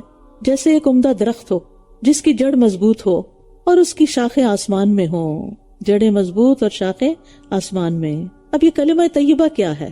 کلمہ طیبہ میں ہر پاکیزہ کلام شامل ہے. مثلاً یہ کلمہ توحید ہے، لا الہ الا اللہ، اور اعمال اس پر ہر وقت لگنے والے پھل ہیں. اسی طرح تسبیح، تقدیس، تحمید، تحلیل، یہ سارے اذکار بھی کیا ہیں؟ کلمہ طیبہ ہیں. تو پاکیزہ اور عمدہ درخت کی کچھ خوبیاں ہوتی ہیں کہ اس کی جڑ مضبوط ہوتی ہے جس کی وجہ سے اس کا اکھڑنا مشکل ہے، اور وہ زمین سے غذا بخوبی حاصل کر لیتا ہے اور ڈٹ کے کھڑا رہتا ہے آندھیوں طوفانوں کے سامنے. دوسرا یہ کہ اس کی چوٹی بہت اونچی ہے جس کی وجہ سے اس کو نقصان نہیں دیا جا سکتا. وہ آلودگی سے محفوظ ہے، دھوپ اور صاف فضا اور ہوا اس کا مقدر ہے. آپ کو معلوم ہے کہ ریسرچز یہ شو کرتی ہیں کہ جو درخت ہوتے ہیں وہ اپنی غذا کا صرف 5% زمین سے لیتے ہیں اور باقی سارا فضا سے لیتے ہیں. فضا سے ان کو غذا مل رہی ہوتی ہے. اچھے درخت کی تیسری خوبی یہ کہ وہ ایور گرین ہوتا ہے، ہر وقت اپنے پھل دیتا ہے. بعض نے کہا طیب درخت سے مراد کھجور کا درخت ہے اور مومن کی مثال کھجور کے درخت کی سی ہے. تو بلا شبہ مومن کی مثال یہاں دی جا رہی ہے کہ جس کے دل کے اندر لا الہ الا اللہ راسخ ہو چکا ہوتا ہے، اللہ سے اس کا تعلق مضبوط ہوتا ہے، تو اس کے اعمال انتہائی خوبصورت ہوتے ہیں، ایور گرین، ہمیشہ آپ کو ہنستا مسکراتا ملے گا. اور پھر آندھیوں طوفانوں کے سامنے ڈٹ کے کھڑا ہوتا ہے، مخالفتوں کی پرواہی نہیں کرتا. اس کی شاخیں بلند، یعنی آسمان میں شاخیں، یعنی اللہ سبحانہ و تعالیٰ سے اس کا تعلق مضبوط ہوتا ہے. تو ایمان بھی 3 چیزوں کے ساتھ مکمل ہوتا ہے: دل کی تصدیق جو اندر ہے چھپا ہوا، زبان سے اقرار جو ظاہر ہو جاتا ہے تنے کی طرح، اور جسم کے ساتھ اس پر عمل کرنا، اس کا نتیجہ پھل پھول۔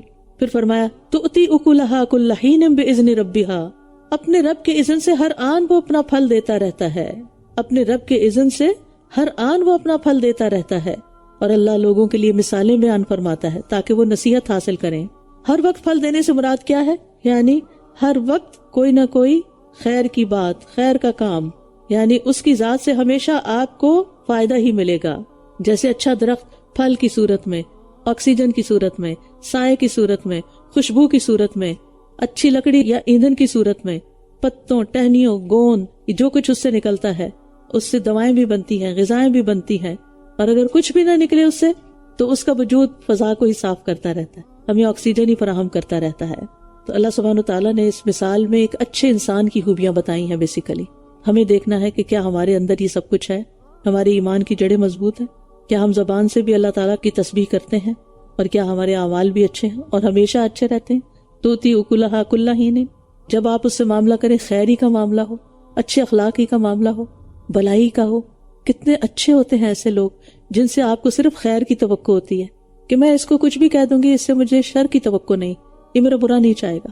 ایسے لوگ کتنے ہیں، اور اگر ہیں تو کیا ہم ان میں سے ہیں؟ ہمیں سوچنے کی ضرورت ہے۔ اور بری بات کی مثال خراب درخت کی طرح ہے جسے زمین کے اوپر سے ہی اکھاڑ دیا گیا ہو، اس کے لیے کوئی ثبات ہی نہیں، یعنی کلمہ خبیث، شرک اور کفر کی بات بیکار پودے کی طرح ہے جسے اکھاڑ پھینکا گیا، یعنی اس کی کوئی مضبوط بنیادیں نہیں ہوتی، معمولی سا ہوا کا جھونکا ہی اس کو اکھیڑ پھینکتا ہے۔ اسی طرح کلمہ کفر دنیا یا آخرت میں ہر طرح بیکار ہے، کسی کام نہیں آئے گا۔ یثبت اللہ الذین آمنوا بالقول الثابت فی الحیاۃ الدنیا وفی الآخرہ، اللہ ایمان لانے والوں کو پختہ بات کے ساتھ دنیا کی زندگی میں بھی ثابت قدم رکھتا ہے اور آخرت میں بھی، اور اللہ ظالموں کو بھٹکا دیتا ہے، اور اللہ جو چاہتا ہے کرتا ہے۔ قول ثابت کیا ہے؟ کلمہ شہادت، عقیدہ توحید، ایمان والوں کو دنیا میں سخت سے سخت آزمائشوں اور سزاؤں میں بھی اسلام پر قائم رکھتا ہے۔ اصحاب الاخدود کو دیکھ لیجئے، انبیاء اور شہداء کو دیکھ لیجئے جو اللہ کی راہ میں مارے گئے لیکن انہوں نے اسلام کا دامن نہیں چھوڑا۔ ابراہیم علیہ السلام کو دیکھ لیجئے، آگ میں پھینکے گئے لیکن توحید سے باز نہیں آئے۔ صحابہ کرام کو دیکھ لیجئے، خود ہمارے نبی صلی اللہ علیہ وسلم کو دیکھ لیجئے، حضرت بلال، عمار، یاسر، خباب، سمیہ اور خبیب کو دیکھ لیجئے، کتنی تکلیفیں ان پر آئیں لیکن وہ اپنی جگہ سے ہلے نہیں۔ یثبت اللہ الذین آمنوا بالقول الثابت فی الحیاۃ الدنیا۔ تو اللہ سبحانہ تعالیٰ اس کلمے کی بدولت استقامت عطا کرتا ہے، تو اللہ تعالیٰ ہی کلمہ شہادت پر ثابت رکھتا ہے۔ دنیا میں بھی استقامت اسی کی وجہ سے دین پر ہوتی ہے۔ اللہ پر ایمان نہ ہو، اللہ سے مضبوط تعلق نہ، تو دین پہ قائم نہیں رہا جا سکتا۔ اور آخرت میں جو قبر کے سوال ہوں گے ان کے جواب دینے آسان ہوں گے۔ نبی صلی اللہ علیہ وسلم نے فرمایا مومن جب اپنی قبر میں بٹھایا جاتا ہے تو اس کے پاس فرشتے آتے ہیں، پھر وہ شہادت دیتا ہے کہ اللہ کے سوا کوئی معبود نہیں، بے شک محمد صلی اللہ علیہ وسلم اللہ کے رسول ہیں۔ تو یہ اللہ کے اسی فرمان کی تعبیر ہے، یثبت اللہ الذین آمنوا بالقول الثابت فی الحیاۃ الدنیا وفی الآخرہ۔ پھر فرمایا کہ آپ نے ان لوگوں کی طرف نہیں دیکھا جنہوں نے اللہ کی نعمت کو ناشکری سے بدل ڈالا اور اپنی قوم کو ہلاکت کے گھر میں لا اتارا۔ کیا ہے وہ ہلاکت کا گھر؟ جہنم، جس میں وہ جلیں گے اور وہ بہت برا ٹھکانہ ہے۔ اور انہوں نے اللہ کے کچھ شریک بنا رکھے ہیں تاکہ وہ لوگوں کو اس کے راستے سے بھٹکا دیں۔ کہہ دیجئے تم فائدے اٹھا لو، پھر تمہاری واپسی یقیناً آگ کی طرف ہی ہے۔ قل لعبادی الذین آمنوا یقیموا الصلاۃ وینفقوا مما رزقناہم سرا وعلانیہ من قبل ان یأتی یوم لا بیع فیہ ولا خلال۔ میرے ان بندوں سے جو ایمان لائے ہیں کہہ دیجئے کہ وہ نماز قائم کریں اور جو رزق ہم نے انہیں دیا ہے اس میں سے کھلے اور چھپے خرچ کریں، اس سے پہلے کہ وہ دن آ جائے جس میں نہ کوئی خرید و فروخت ہوگی اور نہ کوئی دوستی کام آئے گی۔ یہاں ایمان والوں کو اللہ نے اپنا بندہ کہا ہے، کتنے آنر کی بات ہے۔ عبادی، ایک اور جگہ عباد الرحمن کہا، یعنی جن کے اندر یہ وصف ہیں ان کو بتا دیجئے کہ اب وہ کیا کریں۔ جب وہ اللہ والے بن ہی گئے تو پھر اللہ کے حکم پر چلیں۔ سب سے پہلے تو اپنی نماز صحیح کریں اور نماز پر جم جائیں۔ آپ میں سے جن لوگوں نے باقاعدہ نماز پڑھنا نہیں سیکھی، الہدا میں وقتاً فوقتاً ورکشاپس اور ایسے کورسز ہوتے ہیں، اور اگر آپ چاہیں گے تو رمضان کے فوراً بعد ایک ایسا کورس آپ کے لیے کیا جا سکتا ہے کہ جس میں آپ باقاعدہ نماز پڑھنا سیکھیں پورے دلائل کے ساتھ۔ کیونکہ ایک حدیث میں آتا ہے کہ ایک بندہ 60 سال تک نماز پڑھتا رہتا ہے اور اس کی ایک نماز بھی قبول نہیں ہوتی کیونکہ طریقہ ٹھیک نہیں ہوتا۔ بعض اوقات جو پڑھ رہے ہیں اس کا پروننسیشن ٹھیک نہیں ہوتا۔ تو پہلی فرصت میں نماز ٹھیک کیجئے۔ دوسری چیز، اللہ کے دیے میں سے اللہ کے بندوں کو دیجئے، اللہ کے دیے مما رزقناہم کی بات کیوں آتی ہے؟ یہ تمہارا اپنا نہیں ہے مال، ہم نے دیا ہے تمہیں، کیا ہمارے نام پہ لوٹاؤ گے؟ نہیں، اللہ کے بندوں پہ خرچ نہیں کرو گے؟ اور صرف مال نہیں، وقت بھی دو ان کو، اپنی صلاحیتوں بھی ان کو دو۔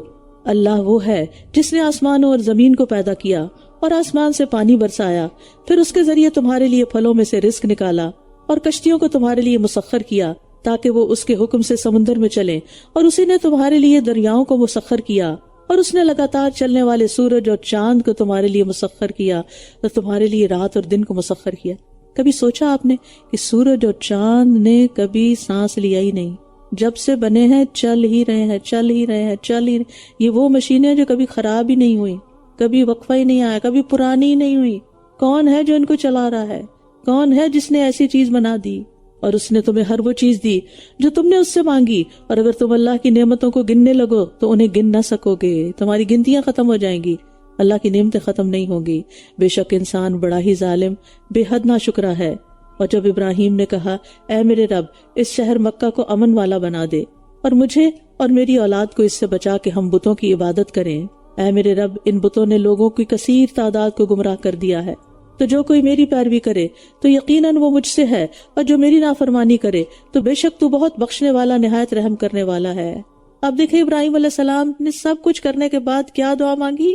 مجھے اور میری اولاد کو بتوں کی عبادت سے بچانا۔ اپنے بارے میں فکر ہے، اور ہم تو بڑے مطمئن رہتے ہیں کہ ہم سے تو کوئی غلطی نہیں ہوگی۔ اے ہمارے رب، میں نے اپنی کچھ اولاد کو تیرے محترم گھر کے پاس چٹیل وادی میں لا بسایا ہے، اے ہمارے رب، تاکہ یہ نماز قائم کریں، بس تو لوگوں کے دلوں کو ان کی طرف مائل کر دے اور انہیں پھلوں سے رزق عطا فرما تاکہ یہ شکر بجا لائیں۔ کن باتوں کی فکر تھی انہیں اپنی اولاد کے لیے؟ تاکہ نماز قائم کریں۔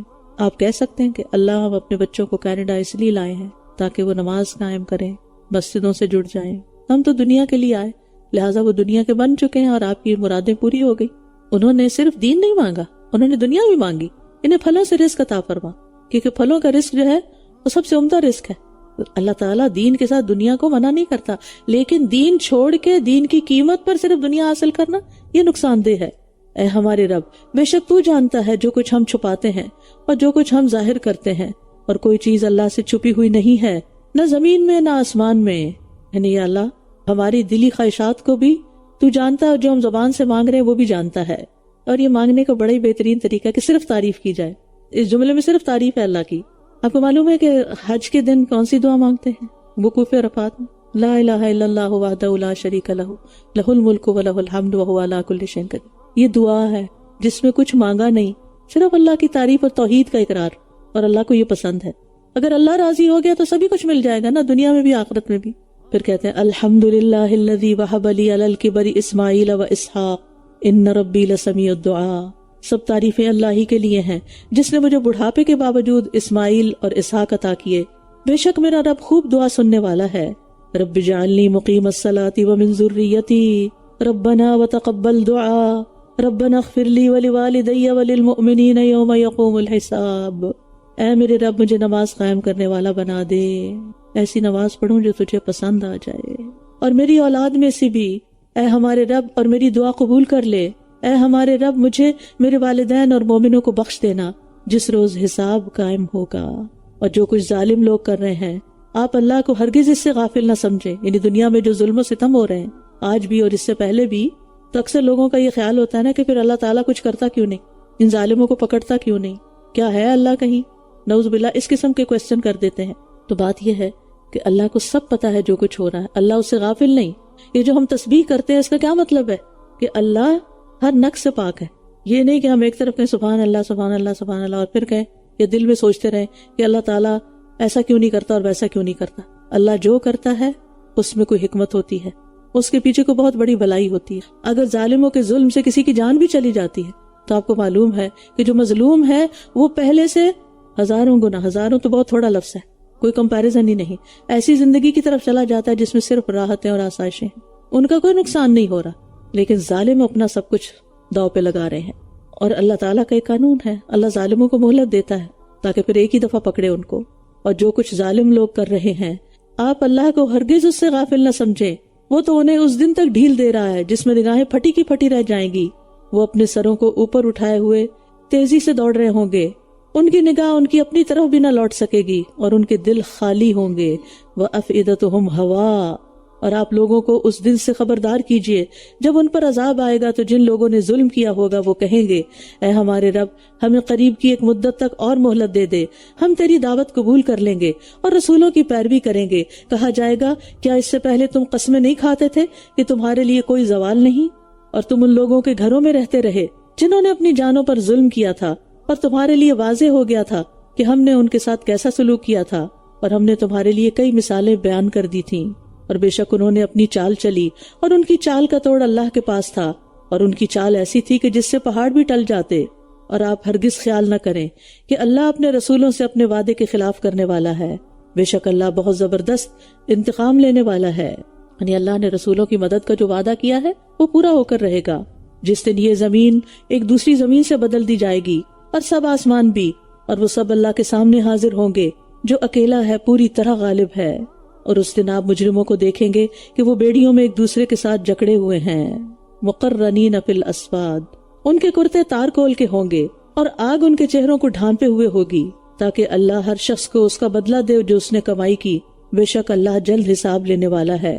ھذا بلاغ للناس، یہ ایک پیغام ہے تمام لوگوں کے لیے، وَلِيُنذَرُوا بِهِ، اور تاکہ وہ اس کے ذریعے خبردار کیے جائیں، انہیں بتایا جائے کہ آگے کیا ہونے والا ہے، وَلِيَعْلَمُوا، اور تاکہ وہ جان لیں کس بات کو، انما هو الہ واحد، کہ بس وہ ہی اکیلا معبود ہے، اللہ ایک ہے، وَلِيَذَّكَّرَ أُولُو الْأَلْبَابِ، اور تاکہ عقل والے نصیحت حاصل کریں۔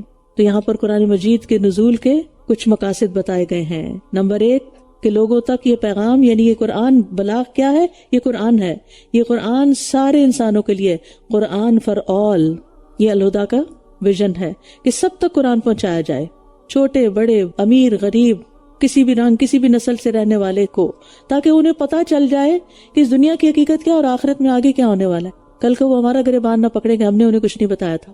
آپ سب کا فرض بنتا ہے کہ اس قرآن کی مجلس میں اور لوگوں کو بھی لے کر آئیں جو غافل ہیں، جن کے پاس کوئی موقع نہیں، جو اس قرآن سے دور ہیں، تاکہ کل یہ نہ کہیں کہ تم ہماری دوست تھی، خود تو تم نے قرآن پڑھ لیا، جنت کما لی، اور ہمیں تم نے چھوڑ دیا۔ آپ اس ڈر سے نہیں بتاتے نا کہ مائنڈ کریں گے، کوئی بات نہیں، کر لیں، پھر کیا ہوگا؟ اگر وہ آپ کے لیے مخلص ہے نا تو پھر مان بھی جائیں گے، پھر آپ کو شکریہ بھی ادا کریں گے کہ آپ نے ان کو بلا لیا۔ لیکن کتنے افسوس کی بات ہے، کوئی ہمیں اپنی دعوت پہ نہ بلائے تو ہم کتنا ناراض ہو جاتے ہیں، ضرور جتاتے ہیں، اور جس دعوت پہ لوگ بلا رہے ہیں، جس دعوت پہ اللہ کے رسول نے بلایا لوگوں کو، اس دعوت کی پرواہ نہیں، اچھا اچھا کر کے ٹال دیتے ہیں۔ تو بلاغ للناس کس اعتبار سے؟ نمبر 1 اللہ تعالیٰ کا پیغام پہنچ جائے، نمبر 2 اس کے ذریعے سے وہ آگاہ ہو جائیں اور ڈر جائیں، نمبر 3 لوگوں کو علم ہو جائے کہ عبادت صرف ایک اللہ ہی کی کرنی ہے، نمبر 4 عقلوں والے اس سے نصیحت حاصل کریں۔ تو اس سے پتہ چلتا ہے کہ جس کے پاس عقل نہیں وہ کبھی بھی نصیحت نہیں حاصل کرتا، اور جو نصیحت نہیں پکڑتے وہ عقل والے ہی نہیں۔ اللہ تعالیٰ ہمیں عقل والوں میں شامل کر دے۔ وآخر دعوانا ان الحمد للہ رب العالمین۔